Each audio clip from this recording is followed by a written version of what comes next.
TIZZ TALK Podcast. Welcome back to the TIZZ TALK Podcast. Come on, guys, you know who I am.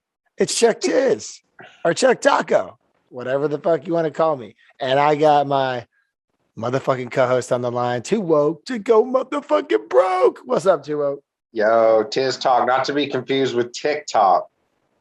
Oh, I haven't heard that one yet.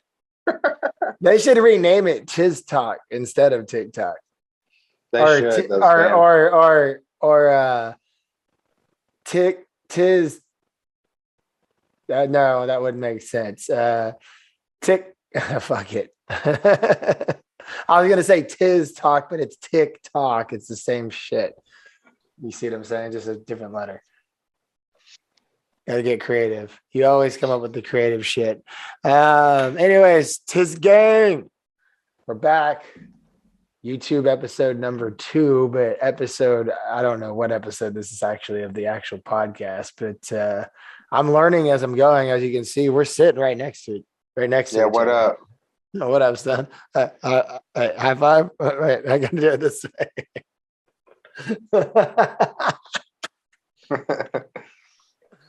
Anyways, guys, thanks for tuning in. Some interesting stuff going on this week too. Personally, work related, the markets, the state of the economy. I don't know, man, lots of stuff. So, I pulled some articles up, but before we just jump into anything, I mean, something funny happened today, and Toowoketogobroke made a really funny comment.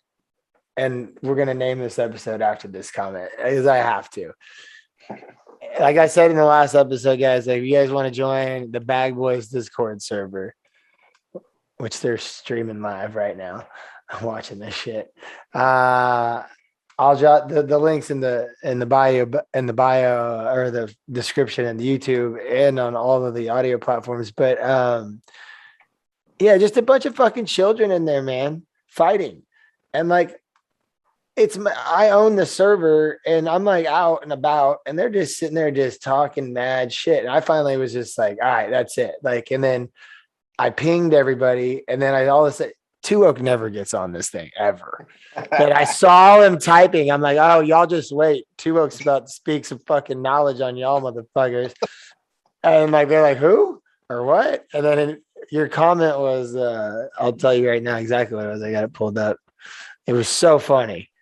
Because I was like, yep, there you go. They were arguing, these idiots were arguing about who's the better trader, who's the better trader, who's got the cooler watch, like this, that, and the other. And it's like, stop flexing, who gives a shit. Yeah. And I was just getting so fed up with it. And then Toowoketogobroke comes in and goes, one liner. And then he left. You don't live entirely on your quote unquote investments. You should quit arguing over who is king of Nothing Mountain. And so guess what, guys? Welcome to Nothing Mountain. I was like, that's the best thing ever. And guess what? Everybody shut the fuck up after that. Yeah, man. They stopped talking. Oh, man.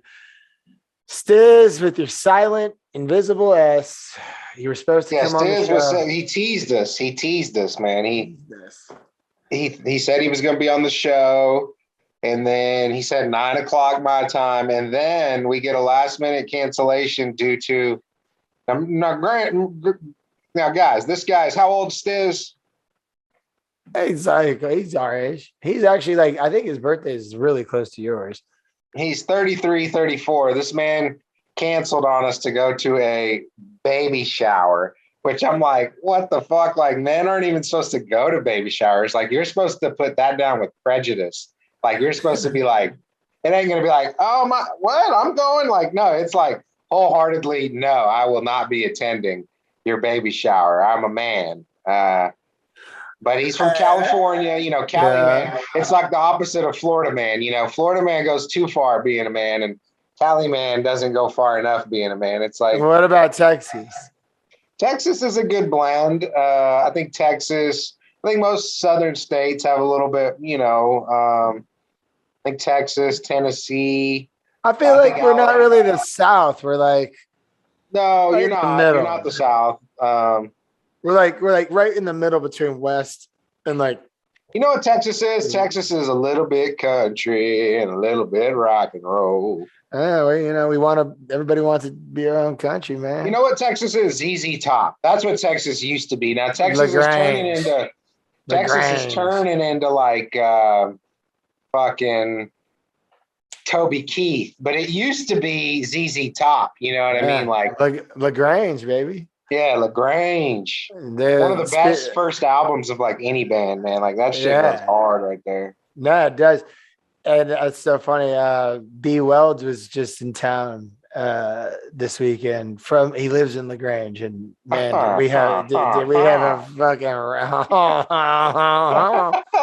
did we have a fucking rough night last night? I gotta say, I don't go out much, guys, and I was like basically forced to with some old friends, and man, I blacked out. I'm not gonna lie. I drank more than I have fucking drinking. I woke up with the worst hangover. I called Toowoketogobroke. I was like, dude, I'm dying. I'm not gonna name any other names, like the crew I was with. It was wild, dude. Like girls were jumping out of cars at 30 miles an hour. What the fuck? What happened there? I heard a little peep about that. Who jumped out? Where? When? Who? I got to say the name of who did it, but it was a girl. And I don't really exactly remember what happened, but like B Welds was driving and he hadn't been drinking. And I was in the back seat and she was in the front seat. And I don't know what was, I can't remember, man, but all I know is we were going 20 miles an hour. She just opens the door and just like rolled the fuck out. Yeah. No. Yeah, it broke. Didn't get hurt or anything. I mean, what? I don't. Oh man, I think y'all just kept driving. No, we stopped. It broke his door handle off his truck. Oh shit. Yeah, so he's super pissed about that. But yeah, like I don't. Yeah, she's fine, but I don't remember exactly like the state she was in after she did. Why did she do it? I don't know. Damn. I couldn't, dude. Yeah. Wild day, wild night. No more going. That was it for me. I was like, I'm done. I was like, done. I've been done. I go at one time and all this shit happens. Oh, dude, it's wild. And I was with the old gangster crew. Yeah, circa 2005. Circa 2000 fucking 5. Yeah, whatever. Shout out to everybody I was with last night. Good times, bad morning. Yeah. Uh-huh. Oh man. But anyways, yeah. So that was my experience last night. I called Toowoketogobroke basically. Like I was like lying on my floor this morning. I was hurting so bad.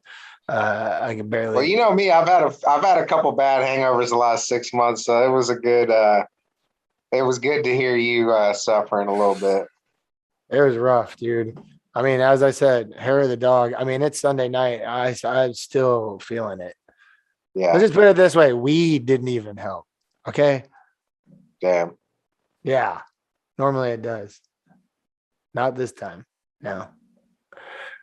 Anyways. All right. Let's go. Speaking of ZZ Top and like great music coming out of Texas, segue here, but I had something, that we just had the 30-year anniversary of Nirvana's album Nevermind. Damn, that makes me feel kind of old, man. One of the most classic albums ever. My sister was, she's a little older than us, and she was she was into Nirvana. So that's really what I remember more about Nirvana is like my older sister being into it. You know what I mean? But, I was more of a Sublime guy, but I learned to love Nirvana over time. It's just crazy how both of them died. I feel like Sublime was a little after Nirvana. No, they were. Well, they got hotter after like Nirvana. Yeah, I'm sure they were a band, but like what was that one with the sun on the front cover? What was that? Yeah, Sublime that's the self-titled one. self-titled. Yeah, that was. That was I in feel like it was the- 96. 96. Yeah, that's about right. Yeah, And so Nevermind was released in 91. yeah. That was like Which, the beginning of the grunge. yeah, You know? Kurt Cobain. I mean, and the similarities between Kurt Cobain and Brad Nowell, who's the lead singer of Sublime, they basically died like within years of each other of the same thing, heroin overdose. It's crazy. And I was the biggest Sublime fan when I was younger. I mean, I loved all that shit. I mean, Robin the Hood is a great album. I mean, 40 ounces 40 ounce to freedom. 40 ounces of freedom. You got the self-titled, which was Brad Nowell's last one while he was alive. And they did some later releases of like unreleased songs, but classic. But back to Nirvana, I mean, just they were the innovators. I'm not the innovators, but really did. I just can't believe it's been 30 years. Well, they made grunge mainstream. I mean, that's what they did, you know. I mean, yeah, like Nine Inch Nails. Like Nine Inch Nails was around like the same. They're different, but like it brought that to the main alternative rock, like collective soul. Yeah, dude. What was that? That was that. What you say? I don't know. You know, they're a Christian band. What? Yeah, Collective Soul is like a Christian band. What you say? Wasn't that one or something? I can't remember what. Yeah. No, it was. I can't remember all their songs. I just, like, don't turn around. Yeah, that one. Let your head, no baby, just spit me out. That doesn't sound that Christian. She should have swallowed. Yeah. Yeah. We just say what we want here. But yeah, no, like I had to bring that up because you were talking about ZZ Top. Great. ZZ Top, they did the remix of the 25 Lighters on My Dresser. Oh yeah. You never heard it? Wait, who are you talking with? What now? ZZ Top redid. I never heard their remix of 25 Lighters. Yeah, dude, check it out. Check it out. That's tight. It was recent. It was like I could hear them. They'd be like, "I got to get paid." Like, I got 25 lighters on my dresser. Yes, sir. Yeah, that's what I gotta get paid. Ha ha ha. Shout out B Wells out there in the Grange, man. Like, and I mean, the coolest thing, you got ZZ Top. Weren't two of them named Beard, and then one of them didn't even have a beard that was named Beard, and then the others did have beards or something wild like that. I don't know all the details behind it. I know they all. Well, do you remember that Spanish teacher at Bel Air that was like a ZZ Top groupie back in the day? I can't remember her name. There was a woman. She loved. I didn't have a woman Spanish teacher, so I probably don't remember. Okay, that. Yeah, she's like pretty much admitted she was a ZZ Top groupie back in the day. I was like, all right. I mean, ZZ Top's the jam, dude. Yeah, definitely. Hell. I mean, who the fuck would have ever known about like the fuck the Grange is? Like, like they made a song. I mean, that's classic. And they were dope, man. They were. Remember, they had the gold grills. They had Cadillacs. They had. They were just badass, man. They were just straight gangster. And that other song they did.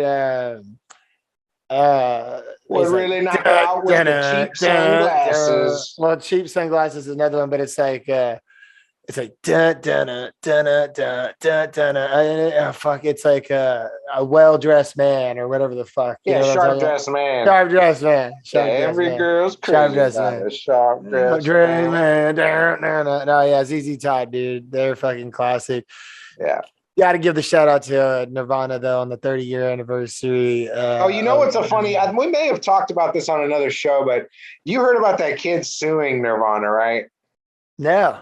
What? So you remember the Nevermind cover with the naked baby? Yeah. So this fool had the nerve to like celebrate it, like the 10-year, the 15, the 20-year anniversaries. All of a sudden this year he got the idea, hey, I could probably sue for this since I was a baby and I didn't like ever okay it or whatever. So he's suing. Currently? Currently, he's suing because nobody asked. I think his parents didn't even give permission. I don't know where they got the picture, but it's like, bro, Like, come on, man. Like, it's way too long ago. He personally celebrated like recreating the photo on his Instagram and shit, like on the 20-year anniversary. It's like, come on, now you want to act like a fucking bitch about it? Like, come on, man. I mean, I remember when I was a kid, like seeing that album cover, like I was like, well, this is a little yeah, with the fishing for the baby with the money. Yeah, a little baby's penis is like in the way. But remember, there's like a fish hook with like a dollar bill. Yeah, I'm literally looking at the album cover right now. Yeah. It's been a while, but so I guess the kid thought his wiener was small on the cover or something. It was like, you were a baby, dude. Like, get over it, man. Nobody cares about who's the baby, and nobody would have even known you were the baby if you hadn't fucking posted about it 3 different times. You know what I mean? Like, I just can't believe they're suing now. Yeah, it's like, come on, man. There should be a statute of limitations on shit. There are, but I mean, on that, like, I don't know. Man, fuck. Jeez, yeah. That's crazy. I can't believe somebody has a nerve to try to sue Nirvana. Fucking 30 years later, get the fuck out of here. Cut the check, motherfucker. Yeah, fuck that kid. Oh, man. Well, TIZZ gang, just wanted to bring that to y'all's attention, but I know I got plenty of things to talk about, but did you anything in particular you wanted to speak on? Because I know last time we were talking about Master P, and that was like the topic of discussion and out of nowhere. Oh, yeah, Master P, baby. No, I got nothing on my mind this time around. I think I saw Rolling Stone or something, which they're irrelevant at this point anyway. Rolling Stone is completely irrelevant. But you mean the magazine or the band? The magazine. No, I was gonna say they just came out with like the top 100 or 200 songs of all time, bro, and the list is so bad, dude. Like they have like Lord in the top 20. They have like wait. You're telling me CLB, Certified Lover Boy, is not like top 10 songs on there? No, here, let's pull it up. It's let's see here, Rolling Stone. I'll let you pull that one up. Yeah, top 500 songs or some shit. They just came out with it apparently, or not too long ago, Yeah, but it's still relevant. I mean, if as long as it wasn't like months ago. Oh, dude, they have such shit on here, dude. It's like it's pathetic. Like I think they have like, okay, here we go.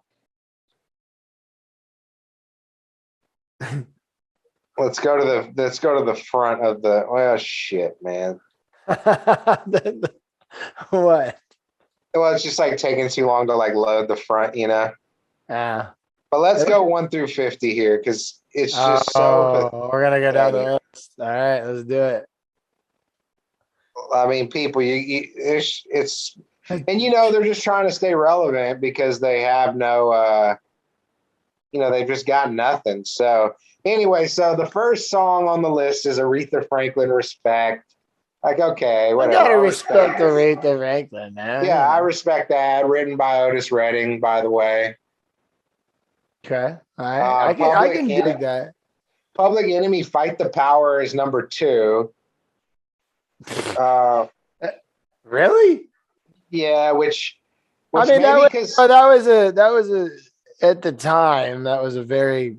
I would say maybe because I think that song is like one of the first hip hop songs to like use the funky drummer, from fucking, which was like sampled over and over again, the funky drummer from James Brown, but still kind of a ridiculous number 2. But Sam Cooke, Change Is Gonna Come, number 3, Bob Dylan, Rolling Stone.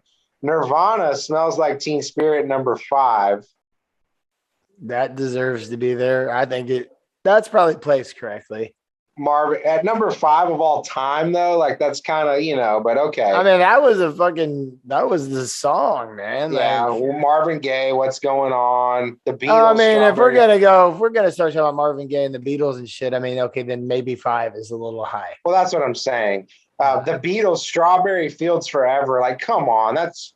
What about Yellow Submarine? Missy Elliott, number 8, Get Your Freak On. Is that the one where she's like, get your freak on? Get your freak on. What's the one where like she talks backwards? That's with the down with the mountain that. yeah, I think that's the one where she's like, just shave my chocha. She says that. Fleetwood Mac Dreams number 9. But I mean, Missy Elliott, Get Your Freak On number 8 song of all time. Like, what are you fuck out of here? About? Get the fuck out of here with that shit. I mean, I'm surprised they don't get Kellis or not Kellis. There was that one rap chick who was like, my neck, my back. Yeah, I think that was Keely. Wasn't that Kellis? No, Kellis was Milkshake. I can't remember, but Outkast, Hey Yeah, number 10. That's not even their top. Hey Yeah. Dude, that's not even their 10th best song.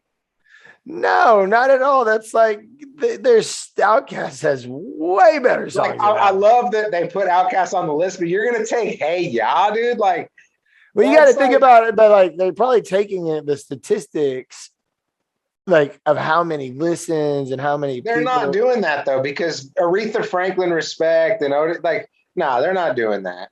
They're just being douchebags. But Hey Y'all was that one Outkast song that like the entire their biggest hit. It was the entire public could like, you know, they loved it. They wouldn't love all of their songs, but like that one specifically was like their biggest, probably most. And I'm not saying it's a bad song, but I'm just saying Outkast has 9 other songs better than Hey Yeah, in my opinion. More than 9. And you're going to put it at number 10. Okay. The Beach Boys, God Only Knows. Stevie Wonder, Superstition. Now that I definitely would put up there in the top 20 for sure. That's number 12. Rolling Stone, Gimme Shelter, number 13. That's one more what you expect. I love that song, man. I love that song. The Kingz, Waterloo Sunset. I mean, you know, they were very influential, so I'll give it that. The Beatles, I Want to Hold Your Hand. That song sucks, dude. Like, fuck you guys and your Beatles bullshit. Most overrated band of all time. Crazy in Love from Beyonce, number 16. Bye. Get the fuck out. No. Now, Queen, but you're going to put Bohemian Rhapsody behind Get Your Freak On? Oh, my God. That makes me so mad. That is an all-time classic. Now, Purple Rain, 18. Okay. John Lennon, Imagine, number 19. I mean, it's a good song, kind of boring, but it's a good song. It's fitting within the range. But then, bro, they start getting ridiculous. Robin. Do you remember that Robin girl from like the 2000s? No. Dancing on My Own. Dude, it's just like a little pop bullshit. If I heard the song, I would recognize it. But dude, that never should be in the top 20 of anyone's list, not even Robin's list. Billie Holiday, Strange Fruit. Now that definitely deserves to be, you know, high on the list. The Ronettes, Be My Baby. That's good. Motown classic. David Bowie, Heroes. The Beatles again, Day in the Life off Sgt. Pepper's. At least that song's better than the other 2 they named. Yeah. Kanye West featuring Pusha T, Runaway at 25. What? I mean, I like that song. First of all, by the way, that is the easiest song to play on the piano. It's like, I'm hitting my piano keys right now. It's like 4 keys. That's it. And then drums. Joni Mitchell, A Case of You, Bruce Springsteen, Born to Run. I'm not a Bruce Springsteen guy, but he's huge. You know, that's fine. Talking Heads, Once in a Lifetime. Dr. Dre featuring Snoop Dogg, Nothing But a G Thing, 29. So it's like, you know, I don't know. I love that song. No, I love that song. Should be on the list. I'm just saying, like, some of the other Get Your Freak On. You're gonna put Missy Elliott, Get Your Freak On. That makes no sense. Before Nothing But a G Thing. I'm surprised I haven't heard any Black Eyed Peas yet. Bro, they put Lord Royals at the 30th best song of all time. No. I cannot agree with this. Rolling Stones, you need to cut the check, son. Yeah, Lord Royals. I mean, and I actually, for a pop like girl artist like that, I think Lord's actually kind of like, I don't listen to her, but that CD was actually like, you know, had some good beats and like chicks digged it, and it wasn't like, you know what I mean? It wasn't like fucking Billie Eilish's weak ass. The Rolling Stones, Can't Get No Satisfaction. So we're going to put that below Lord Royals. Okay. Notorious B.I.G. Juicy. That's good. I don't know if it's placed properly, but it deserves to be. It should be on the list. But to me, the thing that I hate about Juicy is it's one of my least favorite Biggie songs. I agree. It's like it's because it was like his first big hit that everybody knows. Yeah, Chuck Berry, Johnny B. Good. You know what it was? Is Juicy was one of the first rap songs that like all white kids knew the words to. You know what I mean? Like, yeah, exactly. And same with like ain't nothing but a G thing, baby. Like that. Everyone loved that. Birthdays was the worst days. Like everybody loved that shit. Okay. My favorite Biggie song is the one with the who the fuck is this? Paging me at 5:46 in the morning, crack of dawn, and now I'm yawning. Wipe the cold out my eyes. See who's this paging me and why? Yeah. Like that shit's tight. Yeah, Chuck Berry, Johnny B. Good. James Brown, Papa's Got a Brand New Bag. Like these are what with Little Richard, Tutti Frutti, the White Stripes, Seven Nation Army, 36. Hell no, dude. White Stripes. Get the fuck out of here with that. I mean, I like the White Stripes, like some of their songs, but that's too high. Yeah, When Doves Cry, Prince. Okay, that's fine. Otis Redding, Sitting on the Dock of the Bay. Yes. Can we please put that song ahead of any Beatles song ever, please? Can we please put that like in the top 10? Yeah, exactly. And then they got Outkast, Bombs Over Baghdad. I was waiting on that. That's not even one of their top 20. Bombs Over Baghdad. Like that I was waiting for you to say that because I had a feeling it was coming. And no. It's like, can we get something off of Aquemini? Can we get something off of ATLians, man? Fucking Southern Playalistic Cadillac Music. Like, let's get some real shit, man. Like, y'all are just some fucking Spodioleocious, whatever. Damn. Delicious, baby. Yes, man. I love that fucking. I love Waylon. One of the shortest songs. Dude, I love that song. In the zone like Kaiser Sose, always the usual suspect. No check. All I got in this game is my respect. See, but me and you have a different like style of like respecting music compared to like everybody else. But I agree. But Jimi Hendrix Experience all along the Watchtower, like that's a great choice. Great album. Joy Division, Love Will Tear Us Apart. That's like iconic 80s. Like I get that, you know? Yeah. Bob Marley and the Wailers, Redemption Song. Like, hell yeah. That was like global. Temptations, My Girl, Michael Jackson, Billie Jean, Kendrick Lamar, All Right.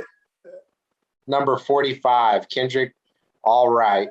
It's a good song, but I think it's placed too high. He's going to be all right. Yeah, it's going to be all right. We going to be all right. I'm sure a lot of people will hate for this, but Kendrick is, and don't get me wrong, he's a great lyricist, great rapper, but as a musician that you just want to jam his music, he is so highly overrated. It gets old after a while. And I hate to be that guy because I hate like hip hop and rap, like Drake and shit is offensive to me, but you still want like repeatability. You know what I mean? Like you still want to be able to listen to a CD like a lot of times, just be, you know, not only be like knowing every word, but also just be able to cruise in the car, not even paying attention and just jamming. Well, that first album that Kendrick dropped was actually Big Kid, Mad City. Yeah, that was a good fucking album. Dre was. It was. I mean, for him to like come out like he would at that time, I was like, man, this is like.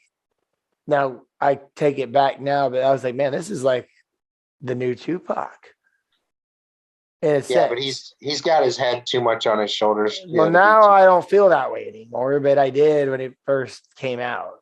I was like, and now, see, if you want to go off of pop hits, shit, yeah. Whatever happened to Ain't Nothing But a Gangster Party? Yeah, they don't even have a Tupac. Where's the fucking Tupac at, man? Check this out. They have MIA Paper Planes at 46, and it's like, and don't get me wrong, like I actually understand that song more than like a lot of the others because that was a huge hit. You still hear it, like it was good. It was the theme song for that movie with Seth Rogen and Jane Yeah. Franco. What the fuck is it called? God damn it. Pineapple Express. Yes. Pineapple. Yeah, Paper Planes was all over the place. I actually always hated that fucking song, but have you heard the Wheezy? Have you heard the Wheezy remix on it? But Diplo produced it. Like, it's a Clash sample, so I ain't gonna hate too bad. I actually like the Clash quite a lot. But the fact that you're not even gonna have a Clash song before Paper Planes is pathetic. And then we ain't even got Tupac. And you're gonna put how do they fucking come up with this list? Elton John, Tiny Dancer, 100%. That's fine. Radiohead, Idiotech, Lauryn Hill, doo-wop that thing. Like, okay. Lauryn Hill. Oh my God, the Fugees. Daddy Yankee, Gasolina, number 50. Oh, get the fuck out. That's what I'm saying, bro. Like, this list, like, somebody should be hung from their fucking toenails for this shit.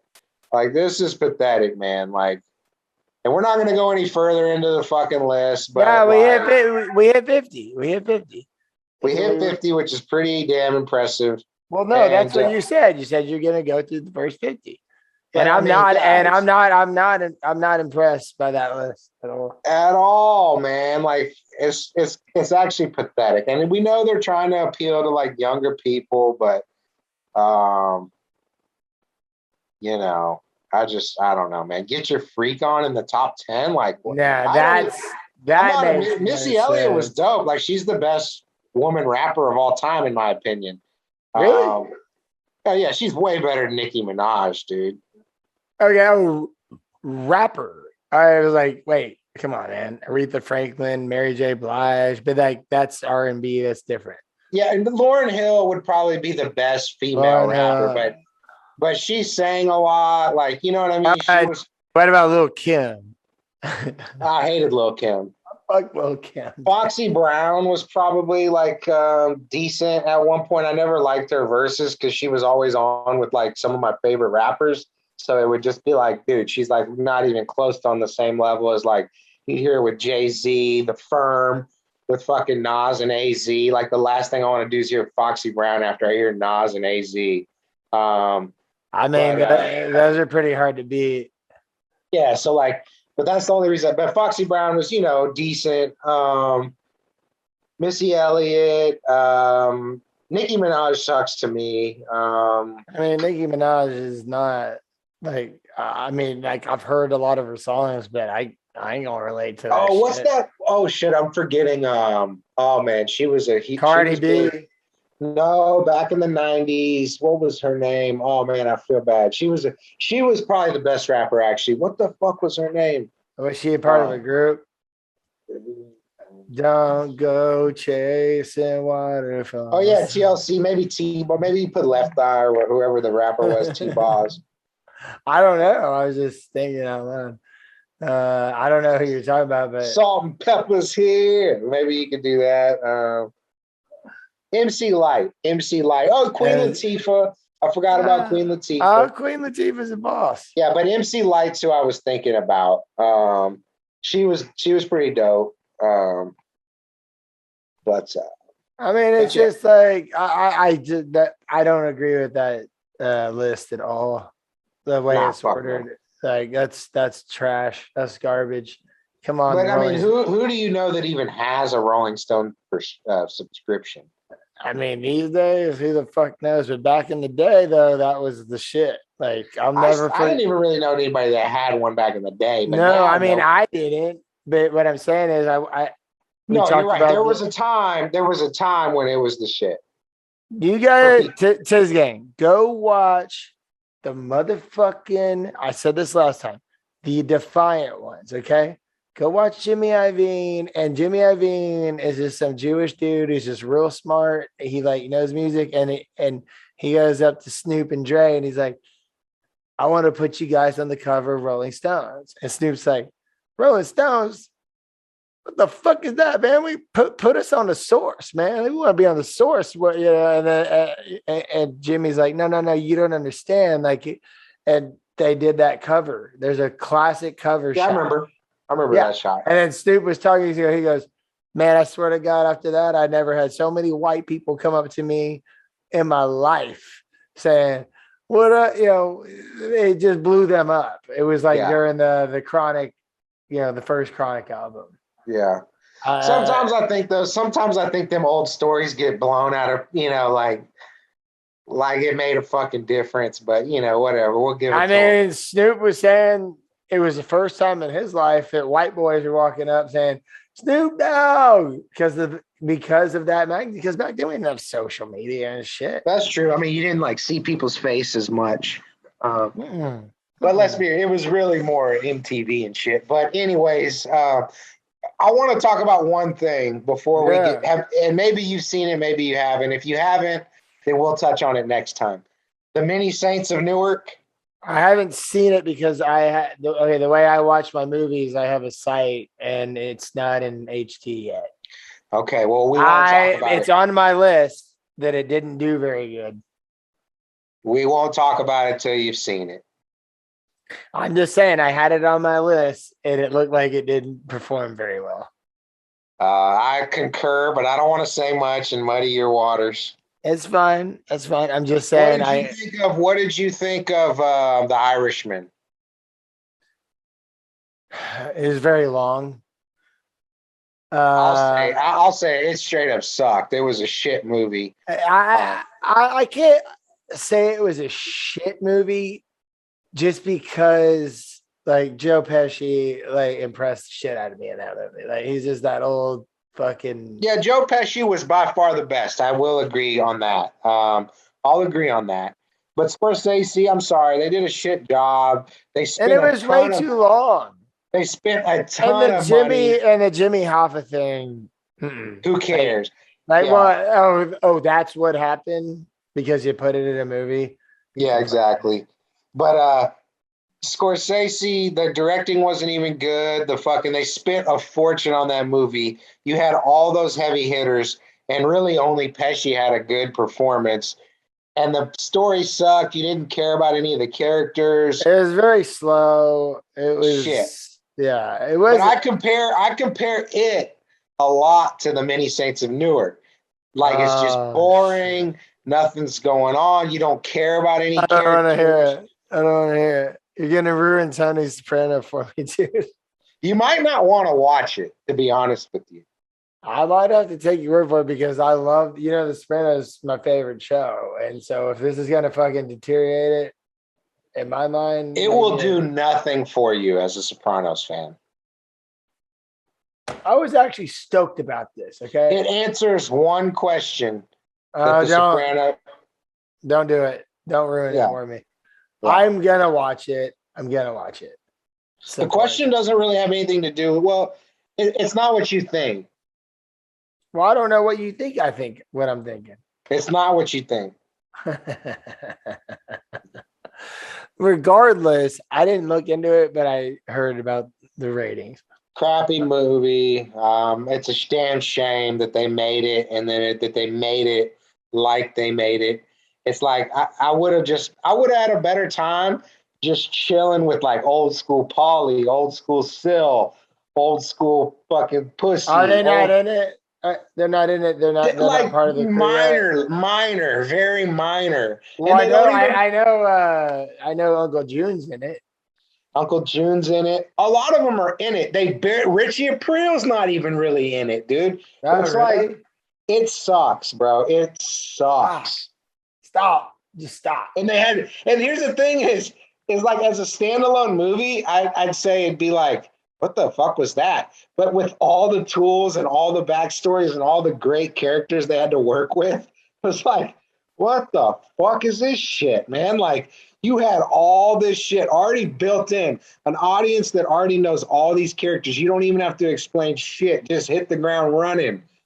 And they just fucking like meat grinder slow, dude. I'm like, what the fuck is this shit, dude? Like, crap. I thought they hyped it up, and I thought it was going to be great. And well, I'm going to have to. The only funny thing was Joey Diaz is in it. Joey Diaz, and he does a decent job. Wait, but the Italian accents. Joey Diaz, which one? The comedian. Oh shit! What's he doing? The Italian accents are horrible, bro. Horrible.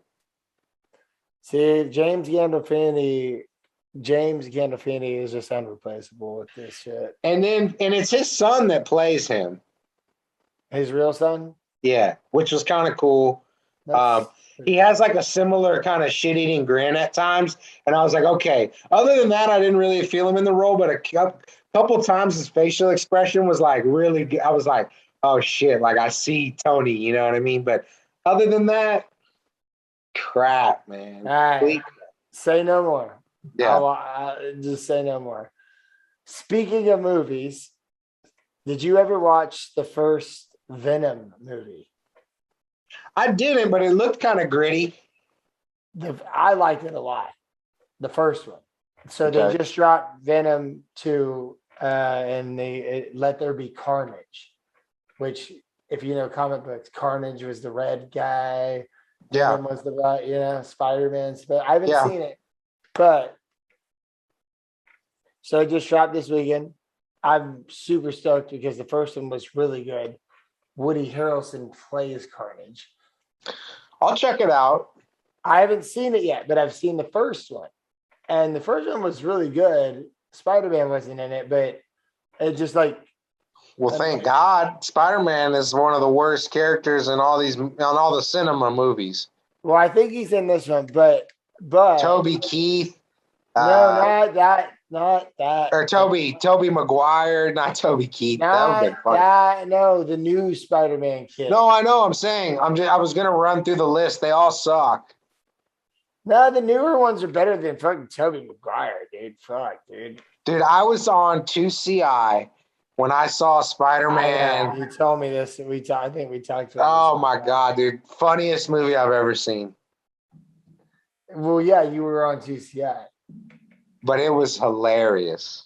I'm sure it was. If I could this sounds crazy, but if I could fast forward, like rewind and just relive one like hour, it wouldn't be like the first time he got laid or no, I would go back to Spider-Man on 2CI, bro.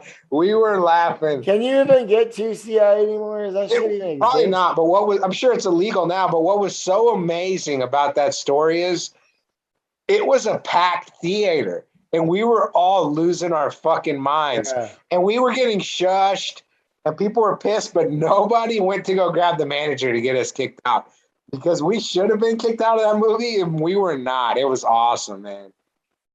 But that was back in the days, man, like high school shit.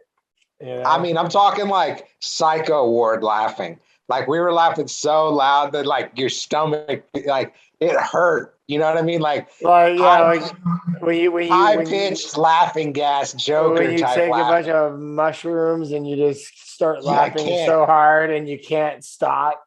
Yes, and imagine like 6 dudes doing that. Yeah, I'm sure everybody hated y'all. I mean, one part, like Uncle Ben dies or whatever, and like his face like pops up on the screen as like a ghost saying something, and we were all losing it. And this guy's like, "Oh yeah, real funny." Oh God, I wish I was a fly on the wall for that one. It was so good, man. But anyways, back to Venom: Let There Be Carnage. Sony's follow-up to the 2018 supervillain film blew past expectations at the ticket booth this weekend. The film, which stars Tom Hardy as the ravenous alien symbiote, notched an estimated $90.1 million at the North American box office this weekend, which totaled over every movie they dropped. That's kind of cool because movies have been doing so shitty. It's good to see, something happening. Coming back. Hey, yeah. AMC to the motherfucking moon. Yeah. What's it at right now? Like 39, 40. Ooh, damn. Yeah, I'm probably buying calls this week. Nice. Maybe. Well, what else we got on the agenda, man? What's the next? I just want to talk about. I mean, since movies are like coming back and AMC made a deal with a lot of these streaming services that like I don't know if you know about this, but they go to the theater for 45 days exclusively, and then they can go to streaming platforms. Okay. So that's what's going on right now. I see. So, AMC is not just a meme stock. It is, but at the same time, like there is some fundamentals and some behind it, like with what they're doing, like how they've strategized this. And that's why I like. What's their value? What's their market cap? GameStop? AMC? Yeah. I want to say it's like 40 billion. No, let me see. I'll tell you right now. Give me 2 seconds. I mean, I should know it off the top. Well, it changes so much, I guess, but it is load, motherfucker. Because I'd much rather be the owner of CarMax than I would AMC at this point. Well, because used car prices are like off the charts. They will be for years. Why is that? Because when the price of shit goes up like it's about to, and like it already is, like people are going to start holding on to their cars longer, trading them, selling them, buying, it's going to be a used car market for a while, I think. And then you got the chip shortage on top of that. So less cars are. We're about to get into that. Okay. We're about to. AMC, their market cap is 54.37. Oh no, that's average. Sorry, volume. It's 20 billion. Okay, that seems fair. I mean, a little high. A year ago, they were trading under $2. No, I mean it's high, but at least it's not like out of the fucking stratosphere like a lot of stocks are these days. I mean, when it hit $72 back in June, when I was holding those contracts, the market cap was probably 80 billion. Yeah, well, double what you just said, basically. Yeah, it was short-lived. Yeah. It's your boy TIZZ made some paper. So, hey, not to backtrack, but you know what? If you wanted to have some fucking party music, some fucking influential shit that was off the wall, they should have put fucking 2 Live Crew in that motherfucker. Boys the Man. 2 Live Crew, man. Everybody, hey, we want some pussy. You can't tell me that didn't change the game. What about Farside? Yeah. What about Gangstar? Yeah. Rest in peace, Guru. What about Rakim? What about KRS-One? Yeah, KRS, Rakim, and Eric B. Like, come on, man. But see, they weren't just focusing on rap, though. That's the problem. But they put rap in there, and they didn't. They did, and they included the worst of the worst. Yeah, they did. Yeah.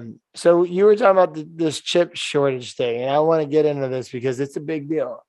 It's a big deal. I've heard what's funny is it seems like almost any product at almost any price has these chips in them. Like almost every fucking thing we use these days has these fucking chips. They do. And I've been seeing articles all over the place, but saying like, I think, was it Elon or somebody said, oh, the chip shortage is fine. Like it's not what it really seems. Well, I got to call your bluff, Elon, cut the check, because everything else I'm reading, and I'm going to read the title right now. Semiconductor chip shortage could extend through 2022. Marvel CEO says. I'm going to go into some key points, and then we'll have a discussion. The quote unquote painful period of the semiconductor chip shortage could extend beyond 2022. Marvel Technology CEO Matt Murphy said during a CNBC technology interview. Other chip industries executives such as AMD CEO Lisa Su has signaled that an additional manufacturing capacity will begin addressing those issues next year. The shortage has harmed several sectors, but perhaps no more than the automotive industry, where production has slowed due to a lack of chips, leading to drops in sales, except for used cars And that's probably the reason why. It's a big reason why. It's fucking crazy. So I shorted, I bought puts on TSM and, did fairly well. I'll tell you what, if you wanted to make a short-term swing this week, I'd put calls on, I think CarMax's they just had their earnings on Thursday. They just had crushed. But I bet the run-up was sweet. Well, so what happens is, how earnings work. Like people they run it up and then it sells off. Yeah. And then once it gets back down to the level it was at, then the buyers step back in. Yeah. That's probably not a bad time to buy calls on CarMax. Just look at your call options and look at the volume, look at the open interest, look at all that shit. But anyway, the chip shortage, I think it's going to be long and it's going to be strong. And I think there's a market here for American companies to step in and, fill some gaps here. We don't need to get all our fucking semiconductors from fucking Taiwan, Korea. Well, we have AMD, we have Intel, we have NVIDIA. But the problem with all of them is they're behind all the Koreans and the Taiwanese. They're behind. No, I know. TSM. Intel particularly. Fuck Intel. That stock moves so slow, dude. Oh my God. I don't want to talk about the call situation I got in on that. But chip shortage. What's actually, what is causing it? Just supply chain? Well, so I was going to talk about this too. So what's going on, the ports, especially the Los Angeles port and San Francisco port, you just got ships sitting out there full of product. They can't get delivered because there's a traffic jam. It's bad. And so they're rerouting to Houston, which is going to get bad too. It's already bad. And the supply chain just fucked up. Across the board. Look at lumber prices. Jesus Christ. Yeah, it's come down. But they were at one point 100 times what they used to cost. Yeah, it's just nuts. I think what I've been hearing is murmurs of food. Food's already been going up, but they act like it's only going up 8-10. I've been hearing some things a lot of food's going to be jumping 30%, 40%. Oh, it's coming. And not just meat. We're talking onions. We're talking basic apples. Shit. Yeah. No, I know. And trust me. And my opinion is the fourth quarter. Okay. This is not an opinion. This is statistics. The fourth quarter of every year tends to be the strongest quarter, bullish in the market. Of course. Right? You got Thanksgiving and Christmas. Yeah, right. Exactly. I don't know if that's going to happen this year with what's going on. Oh, I think it is. I think it's happening. Right. I think it's going to be robust, but I think that it's all just this is what Gil Scott Heron was saying when he said, "My brother, the revolution will not be televised. It will not be brought to you by Coca-Cola and your friendly folks at NBC. The revolution will not be televised." This is what starts that kind of shit when the prices of things get so high. I think then the dollar value gets lower because I think that they're priming us in the next 10 years. I almost guarantee that anybody that wants food stamps will be able to get food stamps. I believe I'll take them all day. The government gives free shit out. I'm taking. I think you're going to see more free mandated. Even though I don't need it. Mandated government money will be given out more on a universal basis over the next 10 years. And it's because it's a system where we have less workers, we have higher inflation. Socialism. Yeah, but it's because of the lack of foresight from all these assholes in charge. They just think about one election cycle, and so they want to pump up, they want to juice up the market. But what I think you're going to see is that I think the market's going to go soaring past 40,000. I think you're going to see. What's Dow the Jones, and just, I think you're going to see the NASDAQ hit all-time highs again and again and again. They've been hitting all-time highs. Well, Like, no, it's I'm like saying, every but other again week. and again and again, because So what they're not telling you is it's not stop? real numbers. It's not real numbers.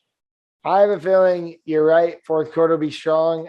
2022 first quarter might be as bloody as it could be. I actually think that, remember when we were talking about the roaring 20s? I think we may be in store for a long, 5-6 year period of really of what feels great to everybody. Oh, you're going to say history is going to repeat itself? So when the 30s hit, it's all over? I think it'll happen before the 30s, but I think we're talking 2026, 2027. Then you're going to start seeing the cogs just falling out. Do you see it as a crash or a correction? I see it as like the lost decade of like the 2000 to 2010, or I see it as I see a crash and then very little, like a kind of a flat line for a little while, because they call that unless you see interest rates rise dramatically with the market continuing to be robust, which I don't expect to see at any point in time in the next 5 years, then all of a sudden panic is going to set in majorly. But I think the next 2 years are going to be strong. I really do. You could be right. I mean, nobody knows. If we could honestly predict this shit, we'd all be billionaires, right? We're one major negative event away from a bad place right now. And so that's the one thing that could change what I'm saying. So everybody, TIZZ gang, get ready to buy puts. Because if one major global disaster or, big terrorism or some crazy shit happens, there is not much to be done to correct it except for just print. So print, and then buy puts. And then, sorry, poor people, you can't afford shit when they're done doing that. That's what's going to happen. And that's why I said the revolution will not be televised. All they're going to tell you on TV is, no, inflation's under control. No, we're still seeing what we plan on seeing. Don't trust these big name economists. They're full of shit. Well, that's what I used to have my big dick Bezos for. Yeah. Bitty bitty bong bong. Oh, it's just long gone now, but that's another story for another time. But yeah, no, I think, I think we're in for another good year. I'm not going to disagree. I just think the correction is coming. Nobody knows when. I mean, I don't know. Because what I did was I quit thinking logically when it comes to the market as to like what should happen. Because what should happen always that's called fundamental analysis. Well, what should happen? Are you looking at technical analysis? Like I'm a Michael Berry kind of guy. I see the negative, but you have to know that all the bullshit they used to prop up all this crap, it takes years for reality to set in sometimes. But then once Michael Berry, he predicted it 3 years in advance, and he was having to pay premiums on those credit default swaps, losing money, and then all of a sudden it happened, and he made everybody, himself and Scion Capital, billions. But he was correct when he started, and it should have happened when he started. But there was so much bullshit going on. There was so much 2 to 3 manipulation. And so think about how much money we spent at that time. This is like putting that. That's why I think we're going to see multiple good years, because they've pumped so much money out there that I was just talking to somebody about this earlier. This is insane. Look, if you look back at the cycle of money, the cycle of money is a real thing. Look at the .com bubble and compare it to the levels we're at right now. Yeah. It's very interesting to look at. And by the way, with that being said, the Americans have pumped or printed more dollar bills in the past 18 months than ever in history. That's insane. It's like you might as well just switch to Dogecoin at this point. Jesus. You know what's amazing, and I think a lot of people don't know this, that the actual real money supply compared to the actual amount of wealth in the world is very, very drastically different. Like say Jeff Bezos and a bunch of rich people actually wanted to pull their money out of the market, they can't actually do it. And that's what I think a lot of people don't understand about the market and finance is finance. It's not what people think it is. It's not like a dollar is there. It's a dollar has to keep moving. Money has to keep moving in order to create more and more wealth and more numbers on a screen. And as soon as that dollar stops moving, it loses all value in real terms. You know what I mean? So it's like. Well, here's my rebuttal to that. The United States currency is one of the only currencies that it's basically accepted worldwide. So for it to crash is something. It's not like Greece and their currency crash. Like like it's the American dollar. So that plays a big factor into this situation. Well, of course. I'm not saying that it can't be affected, but that's a big factor that, in my opinion, that it won't crash, but we are definitely going to see the dollar become less valuable and prices continue to rise for some time. Is that hyperinflation? Is that what do you call that? Well, the bigger fear is stagflation. Stagflation, that's right. Yeah. It's harder to overcome, and it's more of a realistic problem that we could see. Hey, Jerome Powell, cut the fucking check, son. Shout out to, I'll do announcements and shouts here in a little bit, but let's see. I'm not going to go into the mini Saints in Newark because you already did that. This is an interesting thing. I got to tell you that. I don't know if you heard about this. And it blows my mind. I'm going to read the article. The ground is literally exploding, excuse me, due to climate change in Siberia. And it's only going to get worse. Siberia, like the cold tundra of Russia. Yeah. The ground, it's gotten so hot there, which is wild. Ozone layer shit, that it is literally, the ground is like falling within itself.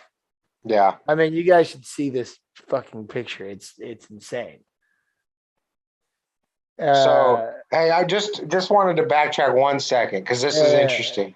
And so this is what I wanted people to understand about trust, money supply, finance, and how money has to keep moving. And people need to keep buying in order for our stock market to be strong.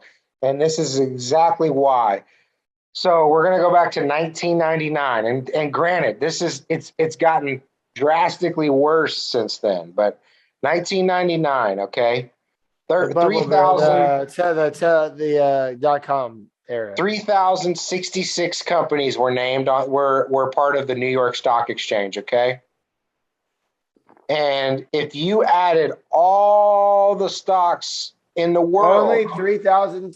So right now there's like 65. There's like 6,000 something. I don't know. This is so New York Stock Exchange. Okay, there was 3,066 companies listed. It's doubled. It's doubled since then. But just listen to this. All the stock value at that point, okay, in 1999, all the stocks put together, U.S. stocks, were valued at $15 trillion. But guess how much actual money was in existence in the entire United States? At that time? Yes. Well, I can tell you when. Okay, well, we just did 6 trillion and No, but just think about that. So you're trading in a market that is worth 15 trillion. in the same country where all the money in existence at the time was $6 trillion. So you have to understand that all that money doesn't actually exist.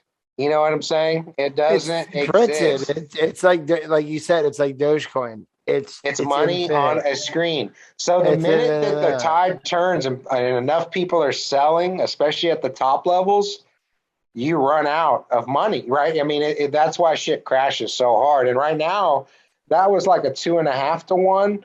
Right now, it's like 4 to 1. So all of a sudden, Michael Burry made a very great statement. I don't know if I said this on the last one, but you know how you predicted the housing crisis, right? Mhm. So the reason why he's shorting Kathy Woods and all this stuff is his logic behind it. And I thought it was pretty interesting.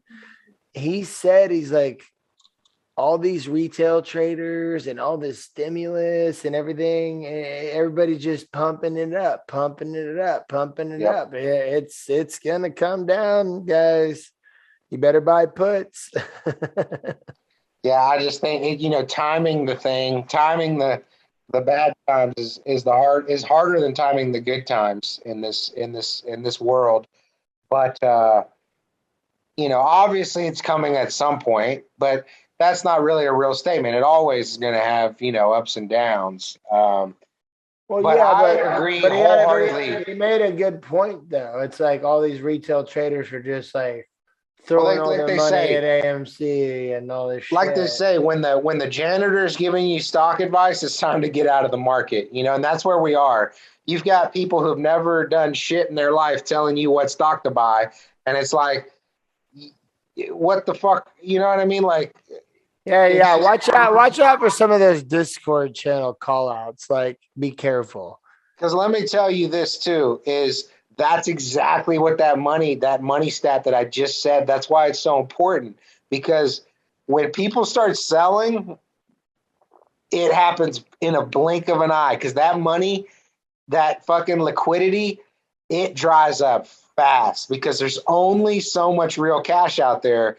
And when the market's worth 4 times as much as there is cash, then the minute that sell-off starts happening, you get all these liquidity issues and problems, and all the rich people are hoarding their money, and all the poor people that have been buying all this shit, all these stocks that they don't know what the fuck they're buying, and then they start panic selling, the shit just fucking hits the fan. Everything comes grinding to a halt, and there's not enough money to actually pay everybody out, even if they all wanted to sell at one time.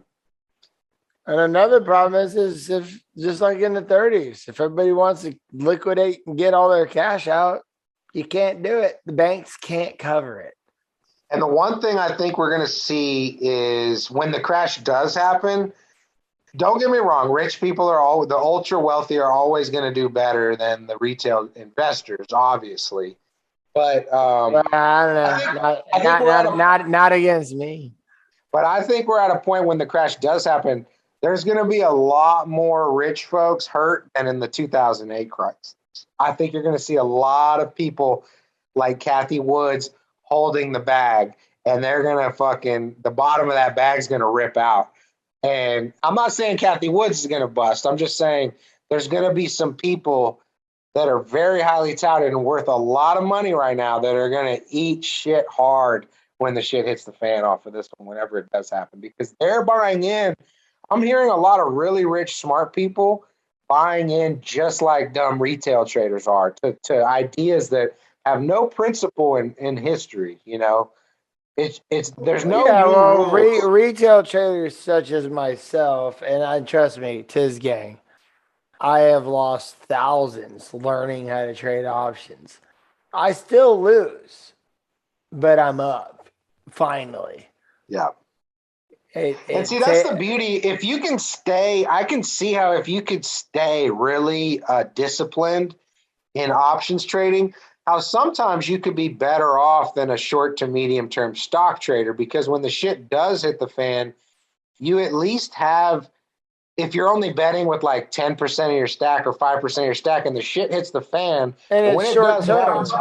fast. Short term, you can get it's Well, a short you term go play. zero on 10%. That's still only 10%. If you're holding long term equities and they go down 50%, you're gonna hold that bag for a long time to get your money back. That's why you buy leaps, baby. And so Because it's all about you top could just management. continue to scale in if you're 2 years out on your expiration. Yeah. So, I do see some benefits actually that are um, less risky about options, but there's, obviously there's a lot of risk on each individual play.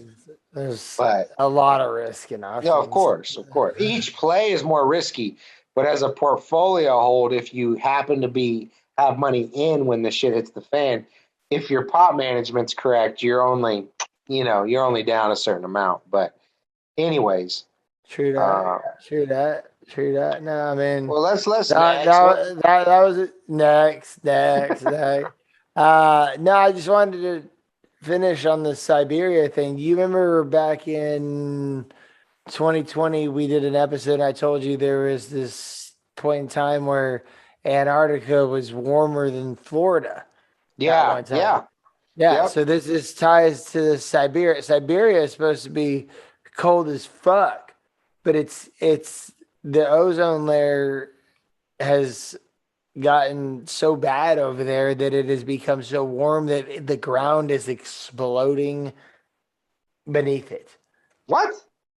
Dude, here, I'm gonna have to share. Hey, share screen. Share screen. I like a share screen. I'm gonna do the share screen on this.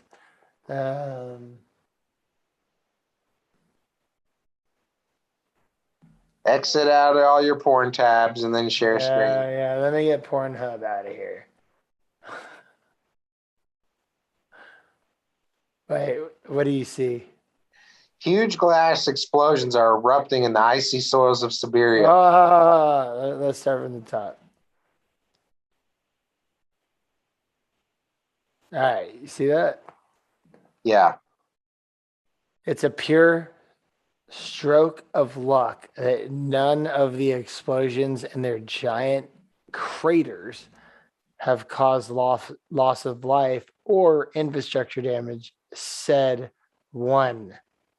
Yeah, I love how the quote is one scientist. Like at least put look at this. Look at this. Damn.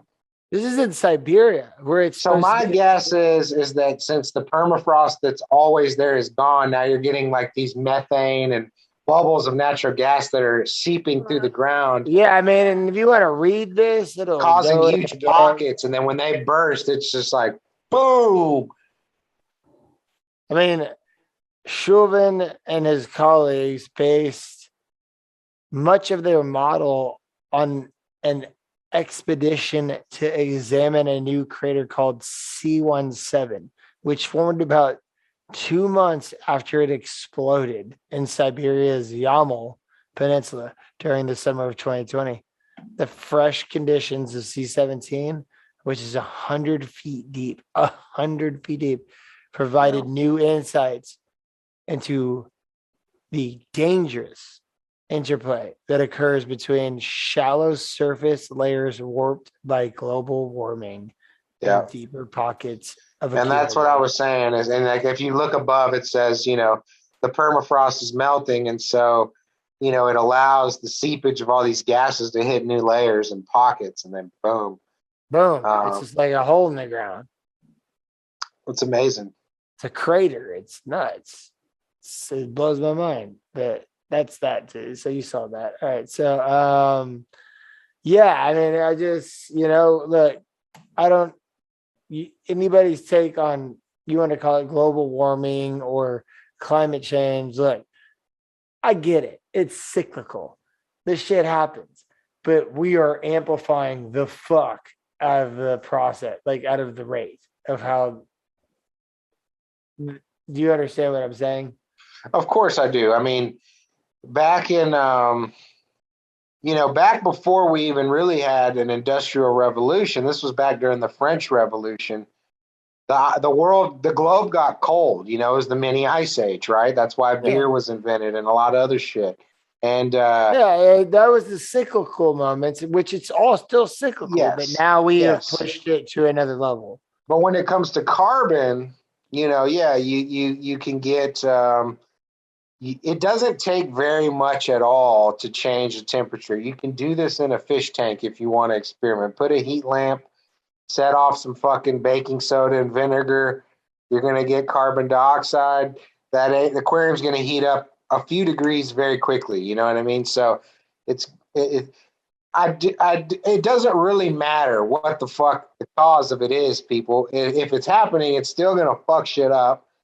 And you got to figure out a way to take carbon out of the fucking atmosphere. I mean, that's just the facts. So they're supposedly working on it, but that's what they say. But here's the thing is I think it's going to have to be that kind of breakthrough. You're not going to get the globe to agree on, hey, we're first world, you're third world. Let's stop production and let's stop fucking manufacturing. Like, no, they want to get rich too. You know what I mean? So it's like, it's not going to be consumer based. It's going to be technology based. It's going to be industry based. It's not going to be us drinking out of cardboard straws. It's not going to be paying 10 cents for plastic bags.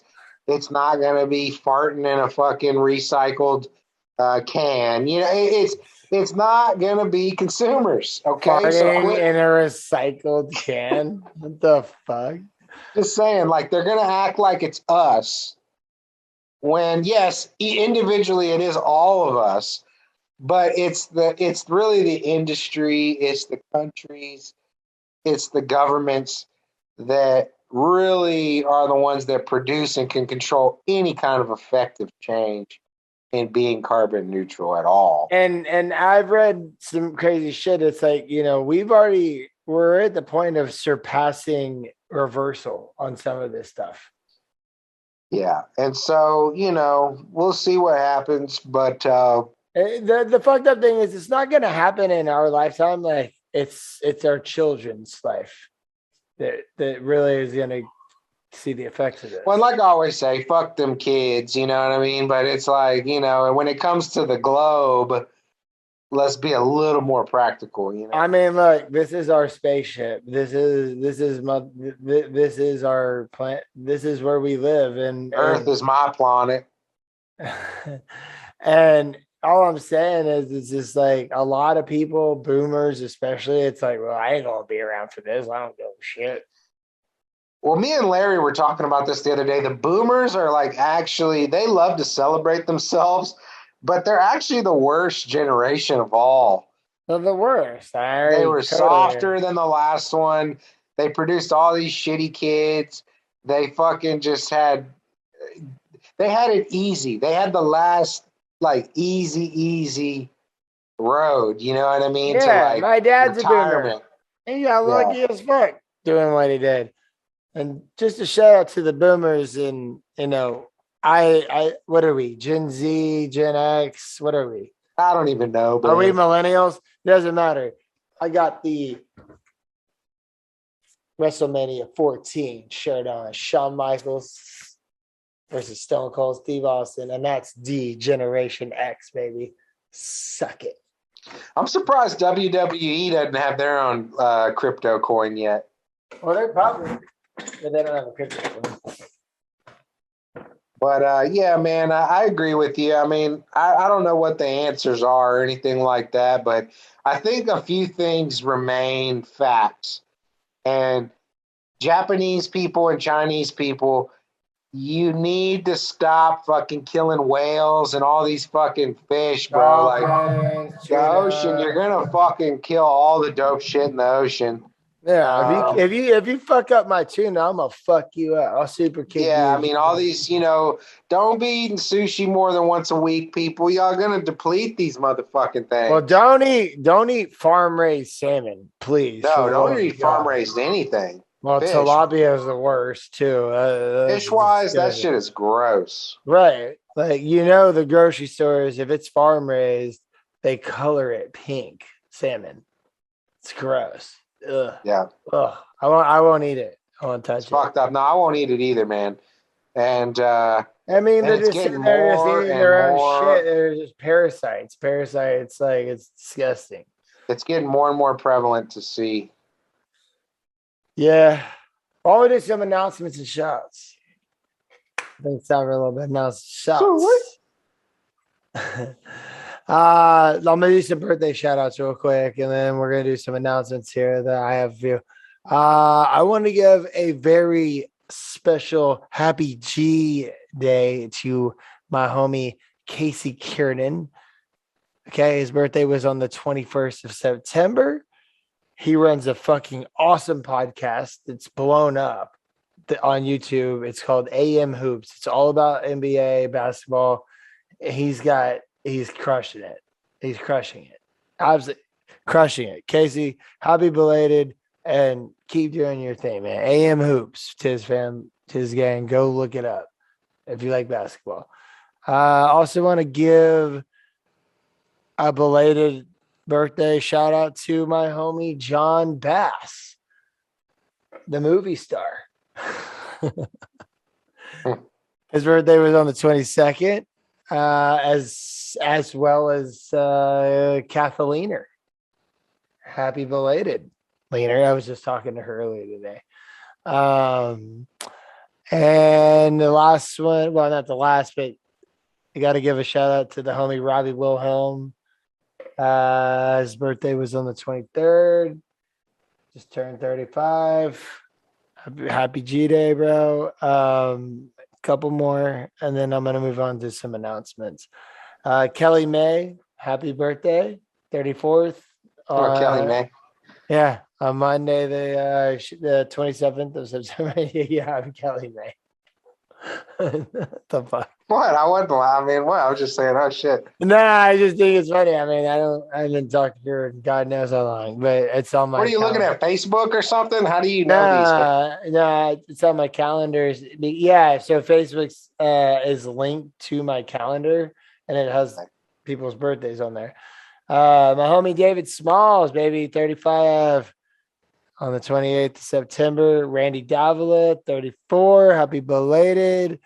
Michael Bronson Hillard, one of the best surfers to ever come out of Texas. Happy belated. I know you were on the 29th. Now I think he's an older guy. I think he's in his 50s. And then let's get into October here. Oh shit. What's today? The 4th? All right. Yeah. So tomorrow, happy motherfucking 36th birthday to the most degenerate fuck I know, Logan Fowl. Oh shit. Logo, I love you, but you're a motherfucker, dude. Happy 30. Happy. Yeah. Keep wearing them fruit boots, bro. He's still fruit booting? Dude, he's crushing it. He's so nice. Good. You should look at his Instagram. Look at his Instagram. He's crushing it. All right. And honestly, that's really all I have. Except for guys, the TIZZ turns 35 on October 21st. Nice. Makes me feel old. But guess what? I'm gonna say it. I'll say it every time. Oh gosh. Nah, I won't say it. Fuck Drake. Yeah, fuck Drake. I'll go there. Yeah, easy. Fuck Drake. It's not even fuck. It's fuck Drake fans. That's really what it is. Fuck Drake fans. No, it's fuck Drake too, though. I can't hate on the guy who's making a ton of money. Well, that's what I'm saying. That's why I say fuck the fans, man. It's like you guys, you don't know what's good and what's bad. Oh, you mean RAPP? Oh yeah. Well, he's just a little fucking. He's on the dick so hard he can fucking taste it. I got an OVO tattooed on my fucking hand. It's like, dude, you guys. Oh my god, I'm not even gonna get into it. Yeah. He's gonna hear this shit and be so pissed off. Anyway, so that was the birthday announcement. Well, like ODB said, he could suck my dick. Oh, he can. You saw how he treated me that night. I was sitting there like, dude, I mean, Visions of grandeur. The guys. He called himself the Kobe Bryant and the motherfucking Michael Jordan of the radio game. It's like, yeah, the fuck out of here. A dude you guys have never heard of called himself that. I mean, come on, like what the fuck? He did introduce me to Bun B, Killer Kelly on. I gotta give. Don't give a shit. Well, Hey, call yourself the fucking Johnny Dang of radio. Then fine, I don't give a shit. But you ain't no Michael Jordan, Kobe Bryant. That's when like I got that comment that night, I sent it to you. I go, look what he just sent me. Like, what do you think you're fucking Dan Patrick? Like, what do you think you're fucking what's that dude's name up in New York? The most famous radio dude, Howard Stern. That's the Michael Jordan of radio. Not fucking some little fucking dude who had some shit on some AM talk radio in H-Town. And I'm not even hating. It's just a little bit of reality is good sometimes, people.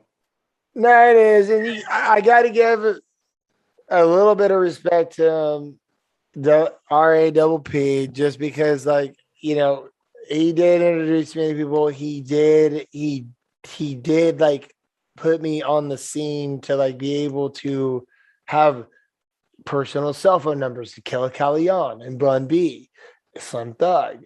He did do these things. Now the whole Drake OVO thing, that's the gayest thing I've ever King seen. of Nothing Mountain.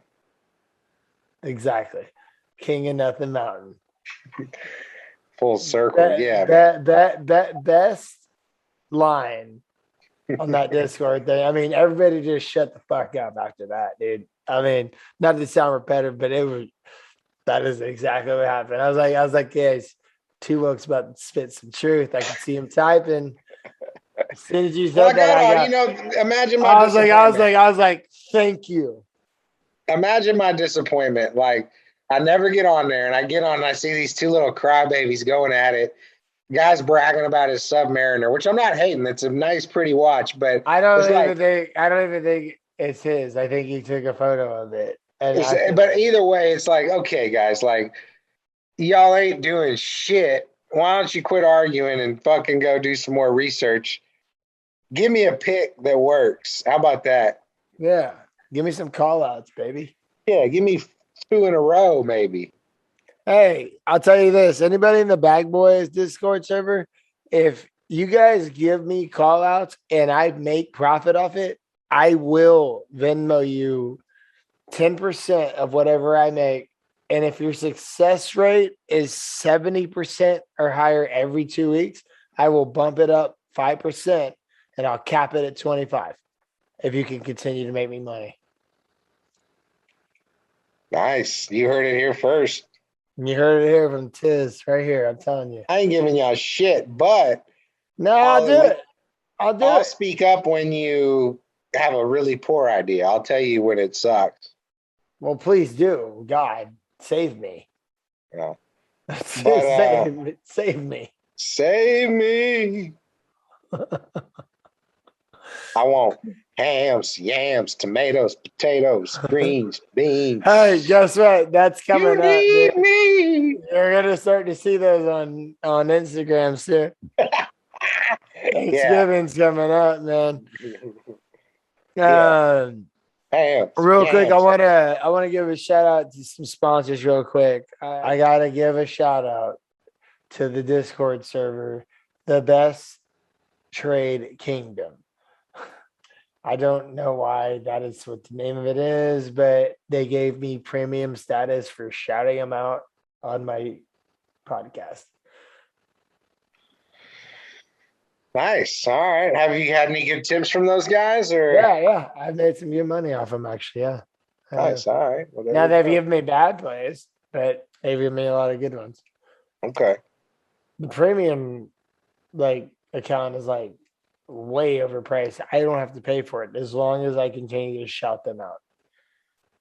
Well, hey, I'll shout them out for you, man. What did you call them? Best Trade Kingdom. Shout out to Bruce Wayne and Adam with 2 M's. BTK? These guys went with BTK. Okay. A little bit creepy, but okay. Right. Why is that creepy?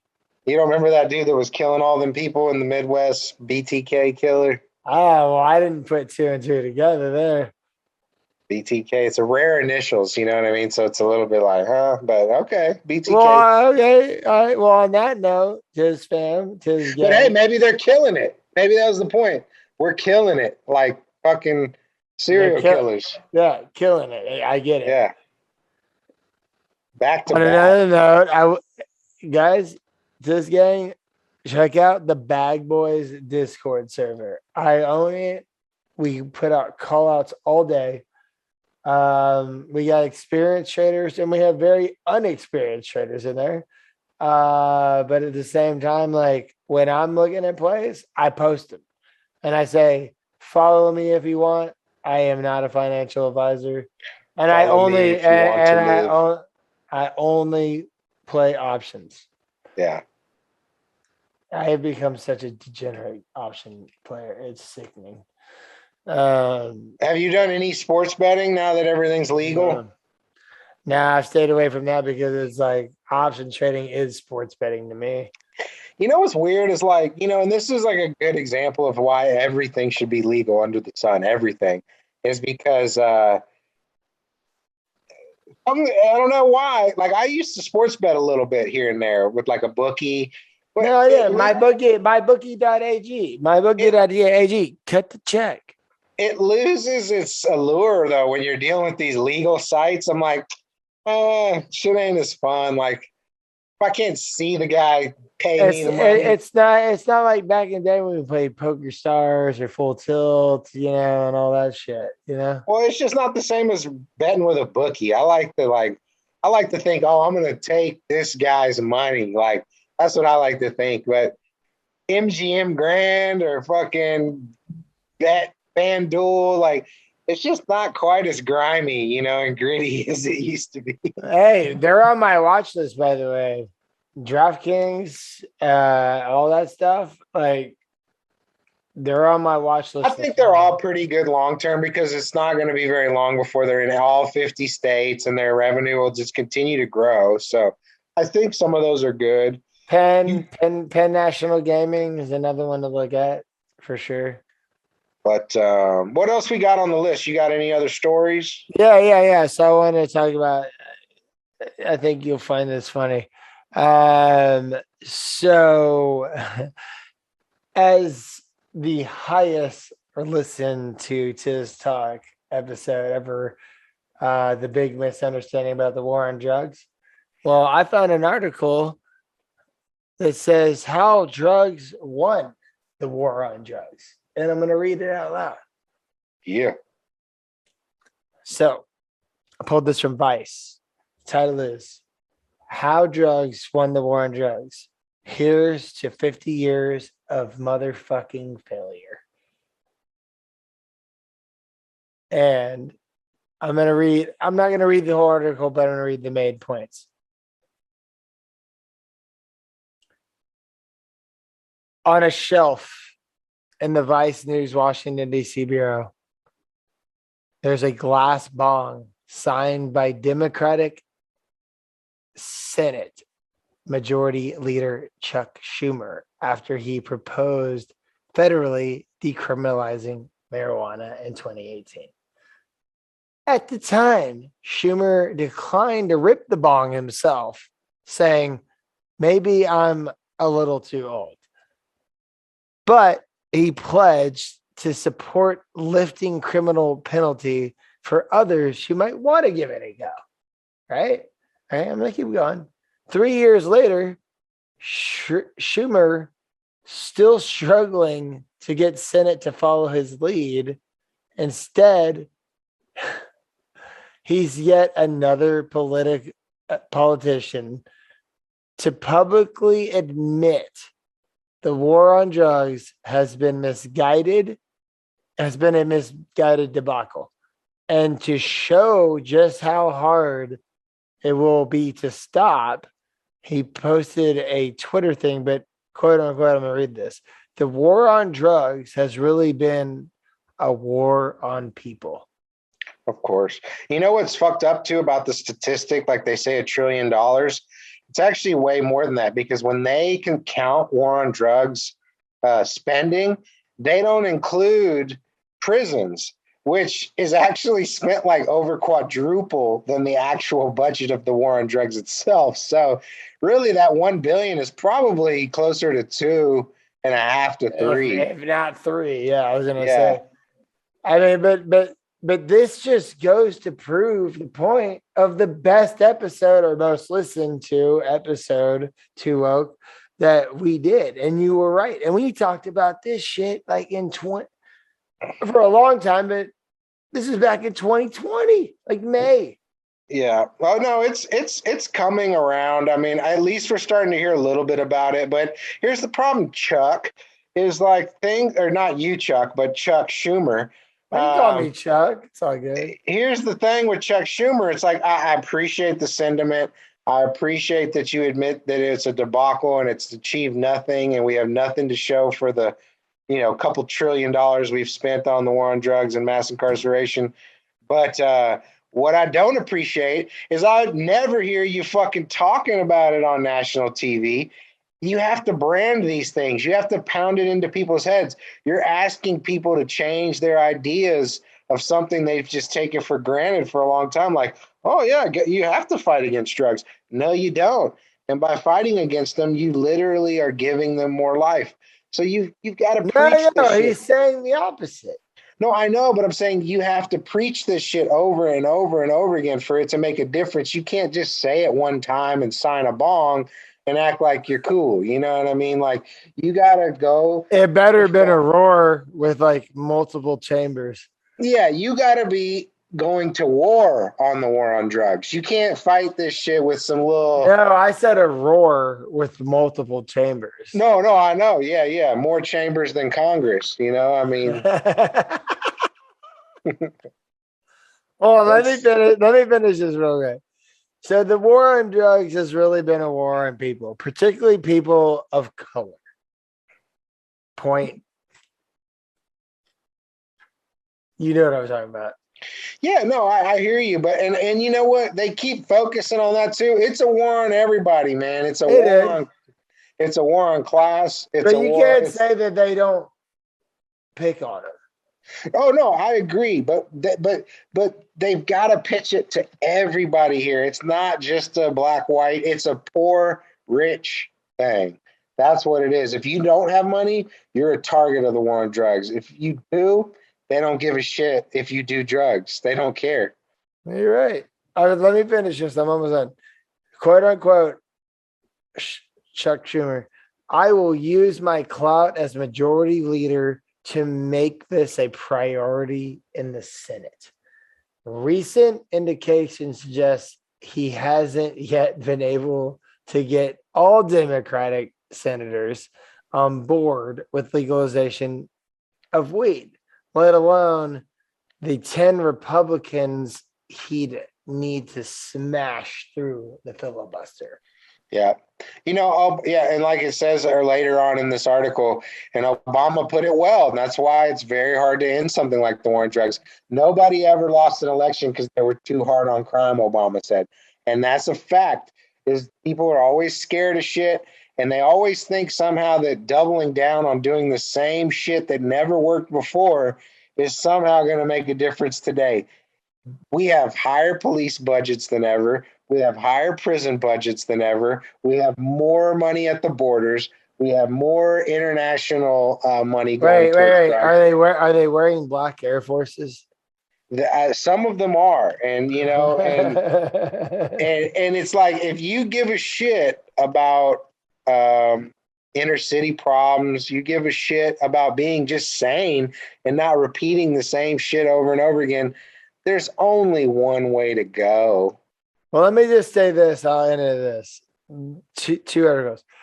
In some terrifying, important ways, the war on drugs is raging as strong as ever. Police still make over 1 million arrests per year for drug possession.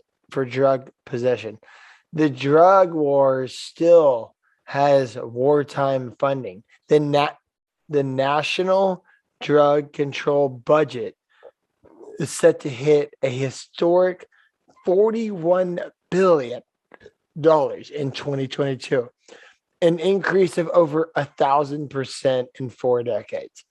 That doesn't include 182 billion the US spends every year on mass incarceration. See, that's over 4 times. Over 4 times. When 1 in 5 prisoners is locked up on a drug offense. In 2019, more than 500,000 people were arrested for possession of marijuana, more than the number of people arrested in violent crimes.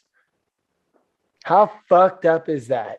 And here's the real fucked up thing is say me or you, just say you're driving down the highway, you have, I don't know, a quarter of weed. Just say an ounce just to make it, you got an ounce of weed on you. Yeah. You get her pulled over, cop will leave. 16 grams, You don't smell like weed, nothing, but the cop decides to search your car with some bullshit dog that doesn't even do shit, but they say he does. Pot brothers at law. They throw your ass in jail, okay? You're getting out, right? You got some money, somebody, a family, a friend, somebody's going to bail you out. You're going to get out of there. If you're poor or you don't have anybody, you could sit in jail all the way up to trial over some bullshit ass weed case. You could spend months and months in jail before you ever hit trial, and you're sitting there in county because you couldn't get bailed out. Like this shit's ridiculous, man. Hey, just buy Delta 8. Shit.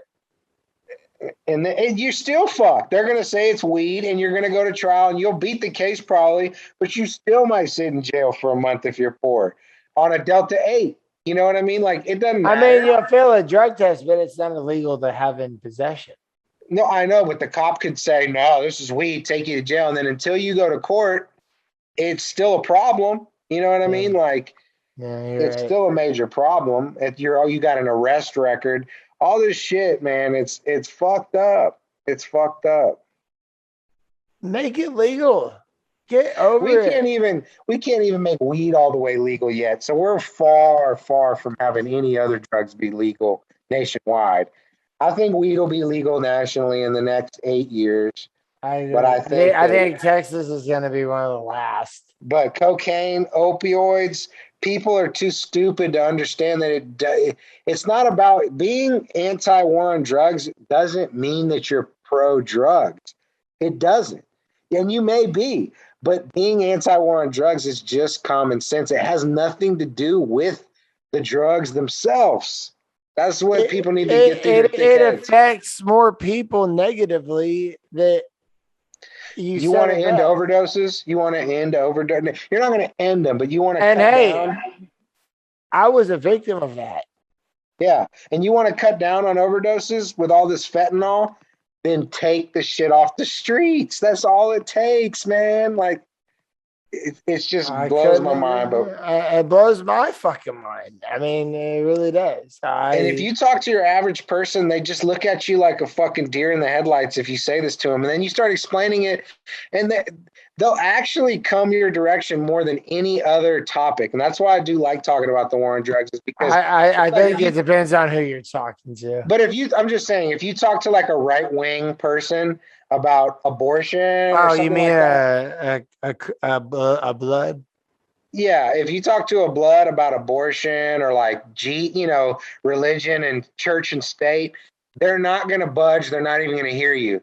But I've had some right wingers be like, that's interesting. Like, the same guy who just shuts you down if you talk about abortion or anything else will actually listen and be like, that's interesting. Yeah, I never thought of that. But, they still might not agree, but they'll at least, some things will resonate, That's why I think war on drugs is like one of the few things that people on both sides could eventually agree on a lot more than they do today. Well, the title of the article, it spells it out. How drugs won the war on drugs.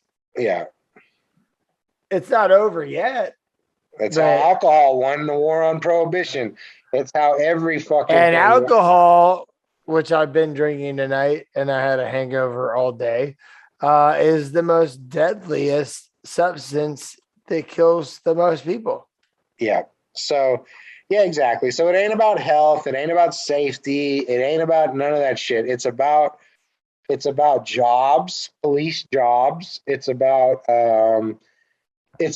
control of international trade. It's about a lot of things, but very few of them are actually worthwhile endeavors that the war on drugs is actually about. It's so true, though. It really is. I mean, it's fucked up, but I mean, a president that everybody hates, Richard Nixon. Almost everybody agrees. One of the worst presidents. I am not a crook. I'm not a crook. Yeah, he's really. I mean, he didn't start it, but he really did start it like it is today. And everybody hates the guy. It's like, come on, man. Like, why are we just doubling down on something that some fucking douchebag like Nixon and Reagan, one of the other worst presidents we've ever I bet had. if one of those presidents like took some mushrooms, they'd wake up the next day and be like, you know what? We're gonna make this legal. Yeah. It opens your mind like you wouldn't believe. Yeah, man. Stimulate your mind, Craig. Stimulate that shit, dog. I'm gonna get you high today. What's this number at the bottom here? That's just like like a cassette tape. Like, you know what I mean?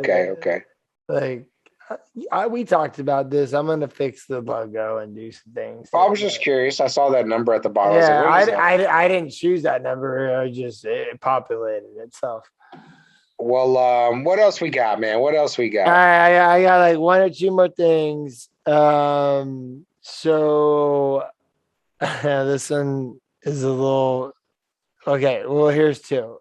So California law that bans bad cops with bad behavior from being hired again. Well, that's hallelujah. Halle motherfucking Maria. Yeah. I mean, it's about fucking time we have a national database. And I know this isn't that, but it's at least one step towards that. Anybody who's a police officer should be in a database with their record on file. And if certain shit goes wrong, that name should be read and unhirable. Unhirable. Period. Yeah, I'll read it and make it short. Title of the article. California passed a law that keeps bad cops from getting hired again. When bad cops get fired, they often just get hired by another police department. California just passed a law to stop that. That's good. Cali, finally, Cali, thank you. Yeah. I mean, this is just such common sense. Is there any other profession in the fucking country where you can get fired for the worst possible fucking reasons and nobody knows about it? You can't, you know what I mean? Like assault charges, if any of us have them, you can't get any jobs. But if you're a cop, you can have a fucking assault charge and go get another police job. It's outrageous, man. Like, let me read like a paragraph. Okay. When bad cops get fired, they often move a few towns over and get hired by another police department. Several states in the U.S. don't even have power to stop that.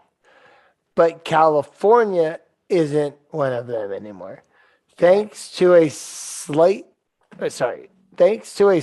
of new bills signed into law this past Thursday, by California Governor Gavin Newsom.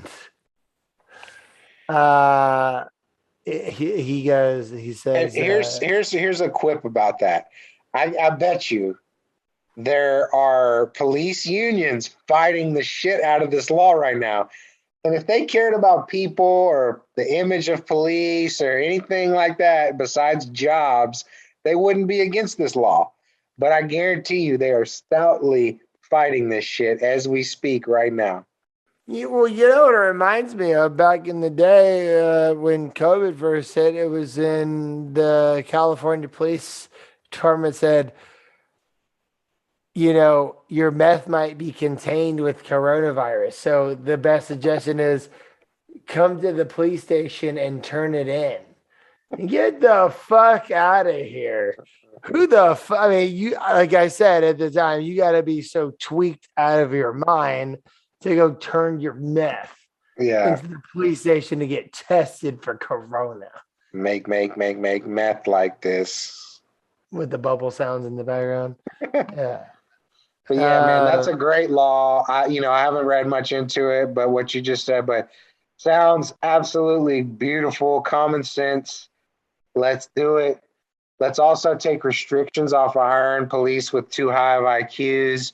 Let's go ahead and fuck Acevedo, by the way. yeah, fuck avocado, man. Good luck, Miami.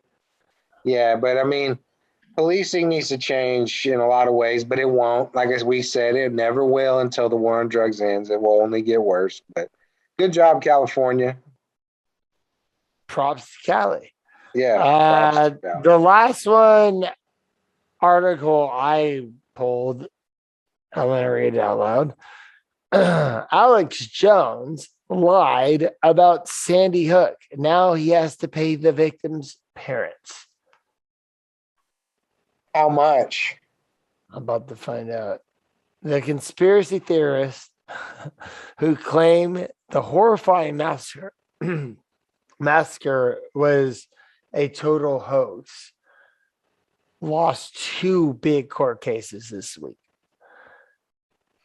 A judge in Austin, Texas, issued default judgments against InfoWars, which is Alex Jones's thing, host, and conspiracy theorist Alex Jones this week. How do you pronounce this word? Eviscerating Jones from his general bad faith approach to litigation and handing victories to 2 Sandy Hook parents who sued Jones for defamation. What exactly did he lie about? Okay, hold on. The Sandy Hook Elementary School massacre was one of the worst mass shootings in American history. Now, hold on a second. I'm going to go back to the Vegas thing. The Vegas one was way worse. But that was after. It was after, but people didn't care. It was kids, man. It was little kids. Children were involved. I get it. I get that. Yeah. On December 14, 2012, Adam Lanza, 20 years old, murdered 20 children, 6 teachers, and his own mother before killing himself. In the years since, however, Jones referred to the massacre as a total hoax and a false flag operation preparation by crisis actors. Since then, 9 families who lost relatives in the shooting have sued Jones, claiming he instigated harassment against them with conspiracy theories. Now, it's kind of a long article. I don't know what he got exactly. I'm sure he said like a specific one was an actor, and then they were able to sue him. If he had kept it real general, he probably couldn't have gotten sued. When has he ever kept it general? Sometimes he does, but he probably talked specifically about a couple of the people, and then they became, But still, I mean, I don't know. I think you should be able to say stupid shit. I really do. But freedom of speech, you can say what you want, and yet. But I guess you can. I mean, you can't defame individual people if it's not true or you have no proof. I guess. So. No. See, I wanted to touch on just a couple quick little things. Okay. One is that China has cut back on their silicone metal production. Prices are up 300% for silicone metal output. So, boom, there's one probably reason chips are becoming less, more scarce, and also another item. The semiconductor chips. And then another item that's up 300%, in less than 2 months.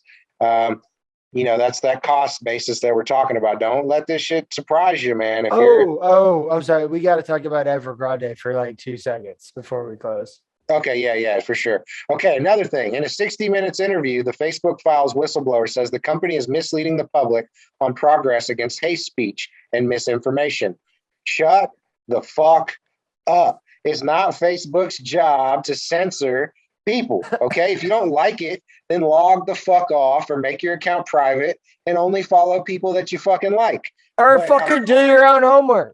I'm sick of motherfuckers, and I'm not a fan of Zuckerberg, and I'm not even a fan of Facebook, but everybody's got to quit being fucking pussies and take personal responsibility. If our school systems don't educate people enough to think that fucking, dewormer is going to cure fucking, COVID, or that fucking, the vaccine has fucking microchips in it and shit, then that's an American problem. That's not a motherfucking Facebook problem. Well, I got something to say about that. If you were that ignorant, then look, I'm a nobody. Like, do I honestly think a vaccine's got a chip and they're gonna track me because what the fuck why am I so important? You know? Like, and I'm not vaccinated yet. I was actually I'll have to do it this weekend, but I didn't. I am. Bill Burr had the greatest point. He goes, the government would never, if they were going to kill anybody, it'd be all the people that don't take the vaccine. The people who take the vaccine, that's the sheeple, if you will. The people who listened and did what the government told them. The sheeple. That's who they want. Is the people that listen and do what they're supposed to do. Well, you're vaccinated, so I am. I'm gonna get vaccinated because it's gonna fuck with my traveling restrictions. That's why part of the reason I did it. But anyways. A whistleblower says companies misleading the public. Who gives a fuck? Facebook doesn't need to censor anything. I'm sick of all this fucking bullshit of people crying. And a lot of it revolves around A, Trump, and B, Corona. Get over it. Shut the fuck up.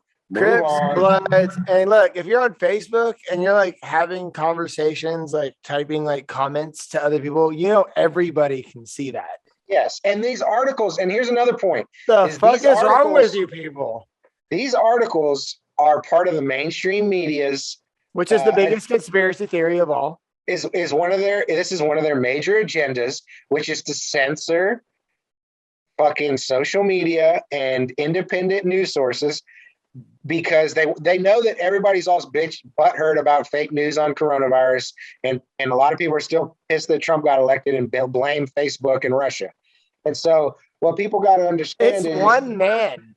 How can you let one man? But you don't want to give up freedoms and censorship because you're pissed about the way a few things get spun on social media. Just shut the fuck up and live your life. And then, speak the motherfucking truth. Yeah, I mean, it's just like, and then another thing is people are talking about all these features and implementations for child safety, and should Facebook be able to sell 13-year-olds information? As real quick answer, fuck yes. Because if your kid is on their fucking site, there's no reason they shouldn't be able to use your information.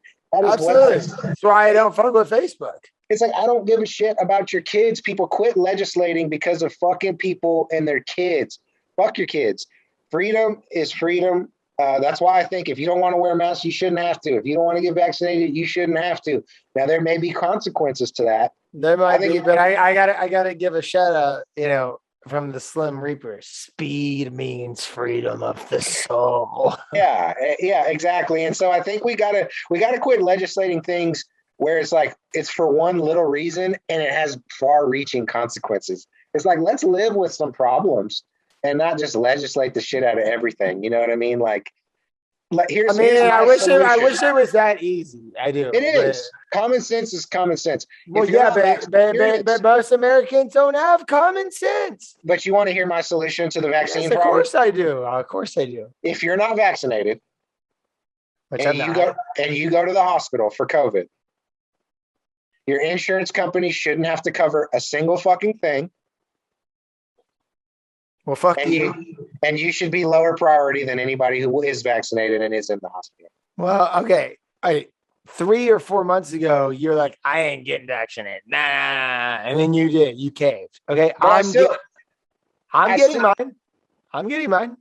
I'm just saying, if you want to, you shouldn't make people get it, but there can be consequences for not getting it. You can still get it if you have the vaccine.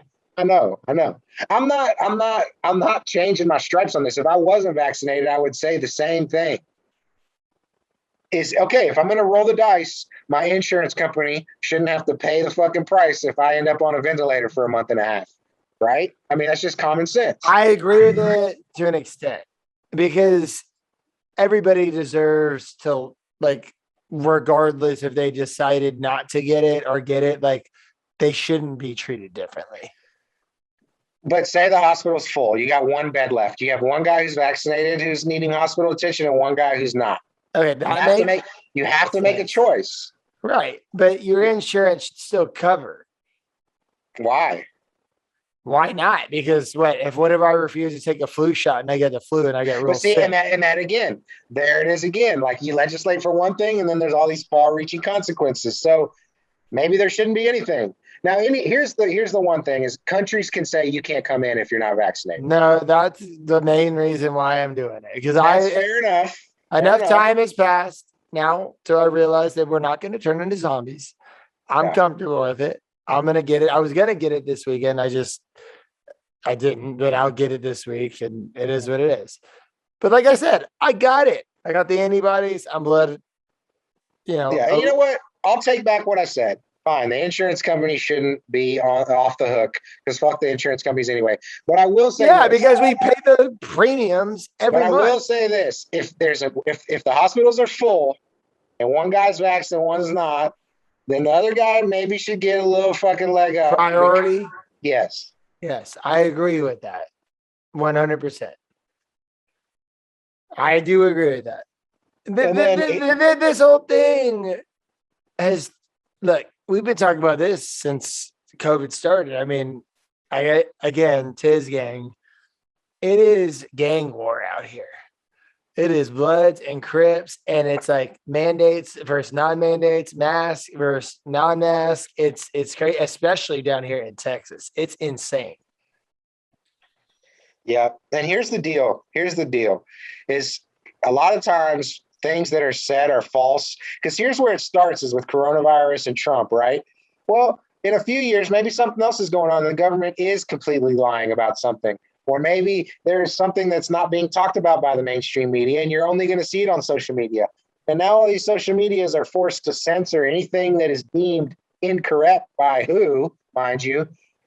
And then all of a sudden, you've censored something that would be useful. You know what I mean? Like, if you're an idiot that relies on social media information, get the fuck out of here.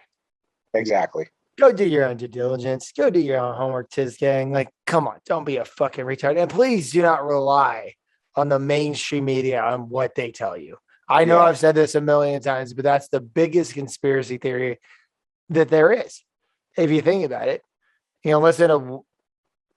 it's happening, but don't just take their word for it. Fucking look it up. Now, there is a lot of misinformation on the internet. I get that. Of course. Which is a big problem. Of course. But don't rely on just Fox News or CNBC or CNN. Like, don't just like, oh, that's what they said. That's what's happening. No, absolutely not. Be smart in that. Come on. So global VC funding for semiconductor startups has reached $3.7 billion in 2021, up from 2020's record $3.4 billion, with US-based startups raising $1.7 billion. So that's not as much as I would have thought, less than 10% increase for semiconductor startups when you're dealing with a shortage of this magnitude. That's crazy. Yeah, I would think you would have had like double, or triple. I don't even know. The supply chain is all fucked up, and you know that, like wood, like construction, but the chip thing is putting everything on hold. Yes, it is, and it's just stupid. But it's one of those things where it's like you scratch your head and think, can't you just produce as many of these fucking things as you need? You know what I mean? You think you could stamp them motherfuckers out like no other, but no. It's the world we live in, too. And this guy says, Taiwan TSMC chairman Mark Liu on U.S.-China tensions, the push for semiconductor localization in the U.S., which he says will not improve supply chain resilience. I tend to agree with him. Unless all the inputs can be produced in America, it doesn't matter. If you assemble them here, it doesn't matter. It's not the assembly that's the problem. It's all the inputs that it takes to create them. That's the problem. You know what I mean? It's not I totally understand. Like, say no more. I am following you 100%. I think that this whole thing is fucked up, and it goes beyond the supply chain. I mean, it's so embedded. The chips are by far the worst, but like, look at lumber. Yeah, lumber, and lumber is not even the big copper, um, insulation, silicone, motherfucking shingles. About the only thing that hasn't really gone up is concrete, and it's ticking up a little bit, but it's stayed pretty level. Every other input that goes into building a building or a house has gone up pretty dramatically. Whether And it's I know this like to a T because I do commercial real estate. And I aluminum, know, steel, copper. And guys, what they're calling a supply chain too, these prices are not, most of them, this is the new price for steel. This is the new price for copper. It's not going to come down anytime soon. You may see like little dips as like supply does catch up, but until all these new manufacturers come online and then oversupply the market with any of these goods, until then, which is years down the road, you're not going to see a reversal. yeah, it's going to be a 5-year period, in my opinion. Yeah, then you'll see too much coming online at one time as everybody tries to profit off of, what the big boys are just benefiting from right now. Well, yeah, they're going to buy the dip and hopefully sell the rip.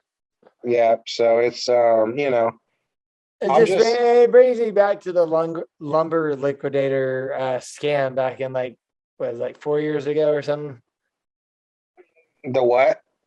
LL lumber liquidators. They got yeah. heavily fucking investigated. Yeah. Well, there's only I think 5 major suppliers of lumber to all the lumber mills. So you do the math. No, I get that. All right, last thing to this gang, as I always just short, brief, touch on mental health. And I got one article. I'm not going to read the whole thing. I'm going to read the title. Where to start when you're thinking of getting therapy.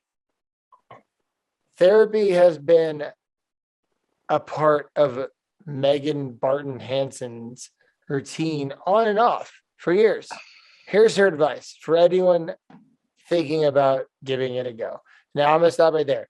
I tried this shit. I have that personality.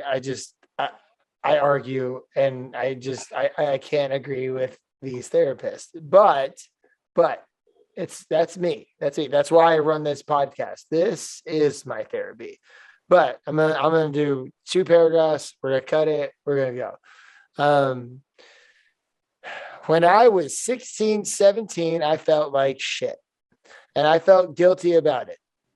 I was lonely, I was isolated, and I was struggling with comments about my sexuality from people at school. But because nothing massively traumatic had happened to me, she didn't feel like she deserved help for, her situation.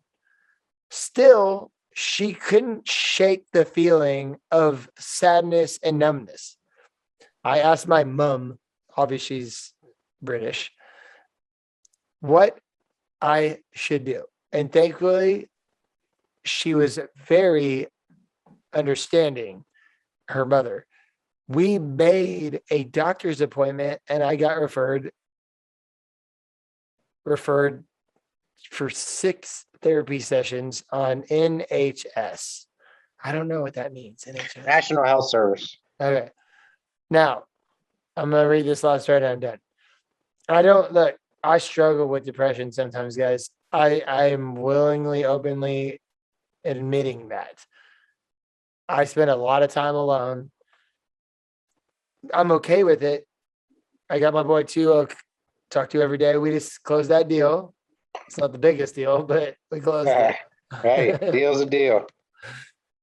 Now, therapy is a part of my routine, as it is for many people. Despite that, there's still a stigma attached to therapy, and some people struggle to understand it. TIZZ. You know what I think is that they should push. Here's the stigma, and here's why it has a stigma. Well, there's a lot of reasons, but one major reason I think it could be overcome is maybe they should give, as next time they have a rollout of like some Obamacare shit, or if we're going to socialize medicine a little more, or maybe even just make insurance companies give us a little more for free, or more for our money, not for free. But maybe, they can have people go, you get a little discount on your insurance if you go to 3 or 4 therapy sessions a year.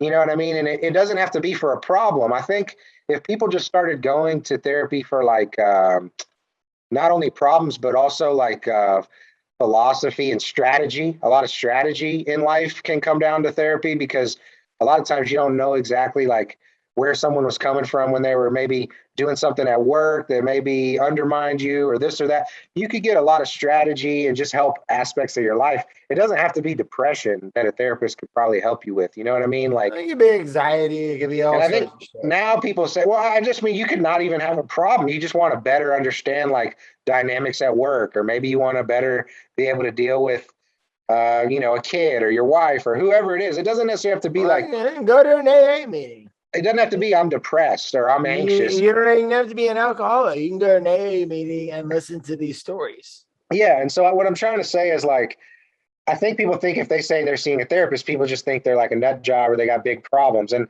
therapy can probably benefit like everyone. I think it'd be cool to have like an advisor or somebody you can talk to, just even if it's just spitballing your own ideas and getting like devil's advocate or getting their input on your ideas. Like, I think, I can see the benefits beyond, but beyond the stigma of what it's like. I mean, Tuvo, that's what you are to me on this show. Oh, thanks, man. I appreciate that. Is it that true? Feels good. Yeah. Well, I mean, that is why the TIZZ Talk podcast exists. Yeah. So I can just speak. And I'm not afraid to admit that, yes, I do suffer from depression from time to time. I mean, who doesn't? Mm-hmm.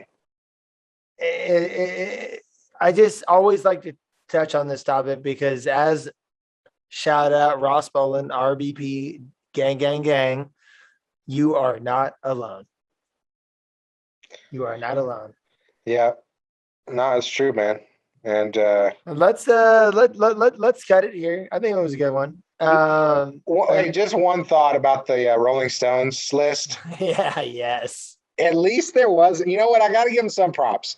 At least there wasn't a Drake song in the top 50. Thank God. Because they could have easily done it. They could have easily done it. If CLB made top 10, give me a pistol. I'm going to shoot myself. And you know what? Get Your Freak On is better than any Drake song. So true. So true. So true. So let's end on that note. Well, all right. Well, I'm going to, you know how we do this. I'm going to give my peace out. So I didn't watch the NFL today. Did the Texans win? I watched very little myself, man. To be honest, man, I can't really, sometimes I'll be into it, but for the most part, man, the minute I see one really bad penalty or call turn a game, I just got to turn that shit off, man. Like, I was watching the Green Bay Packers. Oh my God. The fucking Bills beat the Texans 40-0. Nice. Holy shit. I was watching Green Bay Packers versus the Steelers. They called offsides on a kick block that went for a touchdown. After watching the replay, there was no off. It was a bullshit ass call. Like, the refs just ruined so many games in the NFL, man. I almost just can't even watch anymore, dude. Like, I don't watch the NFL. I don't watch college football. I just have no interest. Period. Yeah, sports for me have kind of just, I don't know. Unfortunately, I'll watch a big game or this or that, but that week to week bullshit, man, it's like, it's just a fucking waste of time, distraction. Well, I'll tell you this: the Astros, they're kicking ass. Astros, baby. Yeah, and fuck all you haters. Yeah, I mean, if you think every team wasn't cheating like that, you're out of your mind. They all were cheating. I bet you the fucking Dodgers were cheating at the same time. Shit. I can almost guarantee it. It's baseball. That's not even cheating, really. You made the best point. It's like baseball is a game of stealing bases, stealing. Yeah, the first guy to show up with a glove. You think he wasn't cheating at the time? The first guy to show up stole a base. The first team, Jackie Robinson, the first team with a black guy. That was cheating at the time. You know what I mean? Like, it's all cheating. Hey, all you Dodgers and Yankees fans out there, I got 2 words for you. Suck it. Deal Yeah, with we won, bitch. it. Yeah, fuck it. Fuck you. Yes, fuck it. And I kind of like that we won dirty anyway. It's the dirty South. We didn't win dirty. We got they can say whatever they want, but it doesn't matter. All right, we're gonna end this. So I'm gonna get my outros. Okay. If you TIZZ gang, if you want to follow me on Instagram, I got 2. I got at Chuck Taco with 2 C's. That's my personal account. And then I got at TIZZ Talk Podcast. Give us some love. Give us some love. You have your duties. Okay. Uh-huh. I always end my show with the same thing. I'm gonna start. Here we go. Get your fucking mind correct. Okay. Get your fucking mind correct. Like, get it correct. And then when you get it correct, keep it correct. Because that's the hardest part. And you know what? It is. He doesn't ask why. He asks, why the fuck not? Now, I'm doing it because TIZZ didn't show up. Holler at the TIZZ for honor, to getting honor, to staying honor. And if you can't come in her, come on her. That's all I got to say. What do you got? I'll just same old shit, man. You know, didn't that. And, you know, I got to say, it's just, I think people got to, you know, make a little bit of a move. You know, if you're doing well, get you a little rental property. If you're not doing too good, try to buy yourself a little home right now, even if it's USDA loan, FHA. Shit ain't coming down. Rents are going to go up. Prices are high right now, man. They are, but I don't actually think they're going to come down based on the cost of. No, I didn't say that. I'm just saying they're high. Yeah, I agree. But if you can get yourself into like an FHA or USDA situation, here's the thing that they're lying. Here's why they're tricking you right now. Okay. I'm glad this happened because this was kind of an accident. But one thing I wanted to explain about buying real estate right now is the interest rate is so low that the price could be 30, 40 grand, 10% less. And over the period of your loan, you're going to pay less money than you may in 2 years if you got it at a lower price with a higher interest rate. You feel me, too?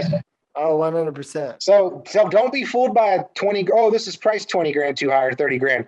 Over the years on that loan, if you plan on appreciate. It's gonna appreciate. But the fucking interest rate's so low that you're still spending less than you would if you got the house for 5% interest. But it's still gonna appreciate.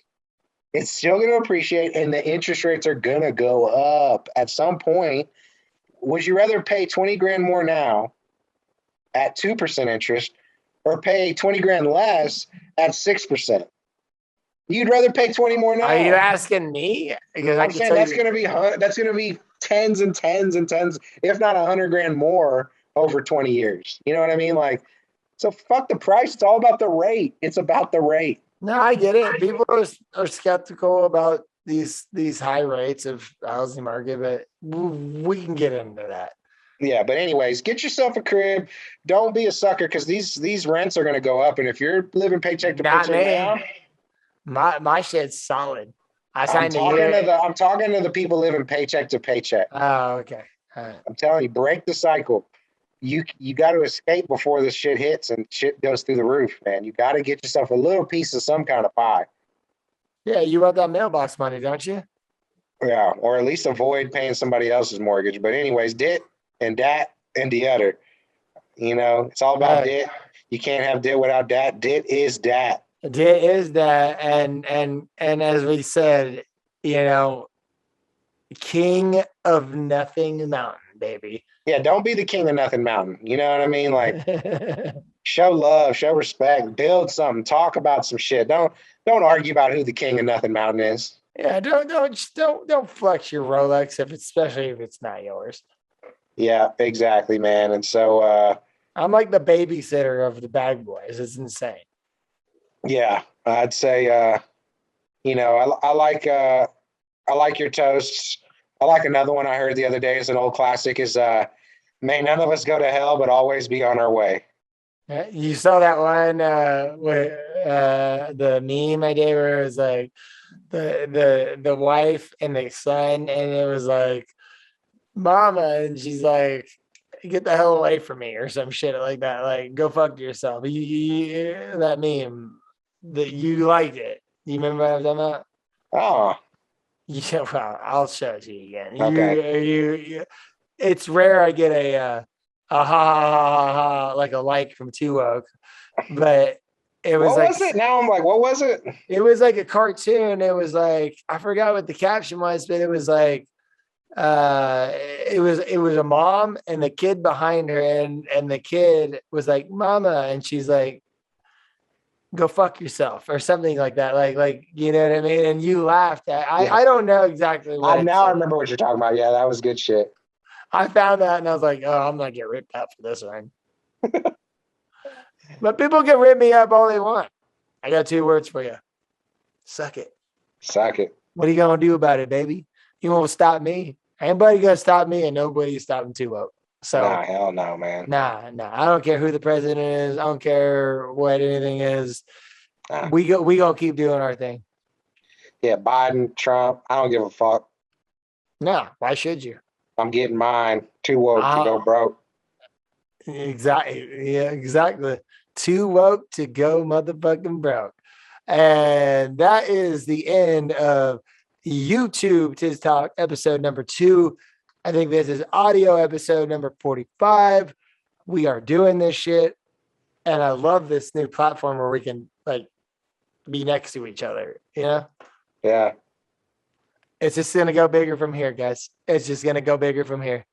Yeah. All right, man. Well, I'm gonna say peace out, Cub Scout. Thank you for being on the show once again. sTIZZ, we're coming at you, bro. Yeah, man. sTIZZ, I don't want you canceling for such pussified reasons anymore, man. Like, I can handle anything. You can say I was just gonna go home and I drink. mean, we'd rather just have you with your shitty microphone, okay? Yeah, at this point, man. But baby showers, come on, dog. He's gonna hear this and be so mad. You must be whipped. He must have a girl that's got him on lock right now. Oh no, 100%. Okay, 100%. See, I can see through you, sTIZZ. I know you wouldn't act so sus. Yeah, so sus, man. So sus, dude. I know you wouldn't. All right, well, I gotta say it over there. Hey, next show. I want one thing. Break kid. I want one thing from you next show. What up? I want you to pull up a couple more of them photos you sent me last week. That really made my night. I liked seeing that photo, man. That was I have like 5,000 photos. Well, let me see some more. Let maybe. I was just going through them. They're not titled. They're just like numbered. Like it's a bunch of numbers. Like that's it. So I'm just but I do have categorized by year. Okay. And by year, it's like summer 2017, spring. So I can, I know I put them in order. Oh, yeah. Send me some, man. Send me some. I will. It's just going to take me a little bit of time to get through this shit. I got a lot. But yeah, shout out to, we had, shout out to fucking Bronson, but shout out to everyone that was in the photo.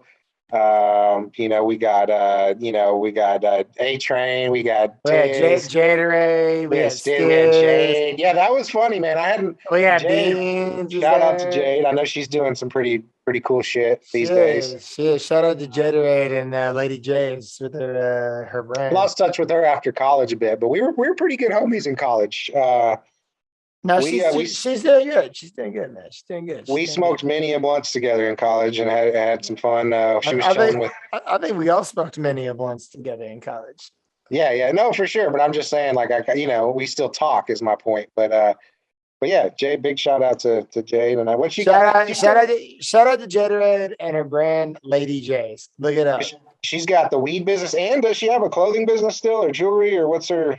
I know she's got the Lady J's, the Delta 8, or the CBD, cigarettes. Yeah, but she's on the real weed too, right? She's got some THC. Yeah. Well, yeah, out in Oregon. Yeah, I mean, yeah. That's what I thought, man. Cool, man. That's real cool. But yeah, man. Good show. I'll be doing a little bit of editing on the video. Now this makes it more difficult for me too. Look, I got to edit video and I got to edit audio. Dang. Oh yeah. Yeah. Can't forget about my radio.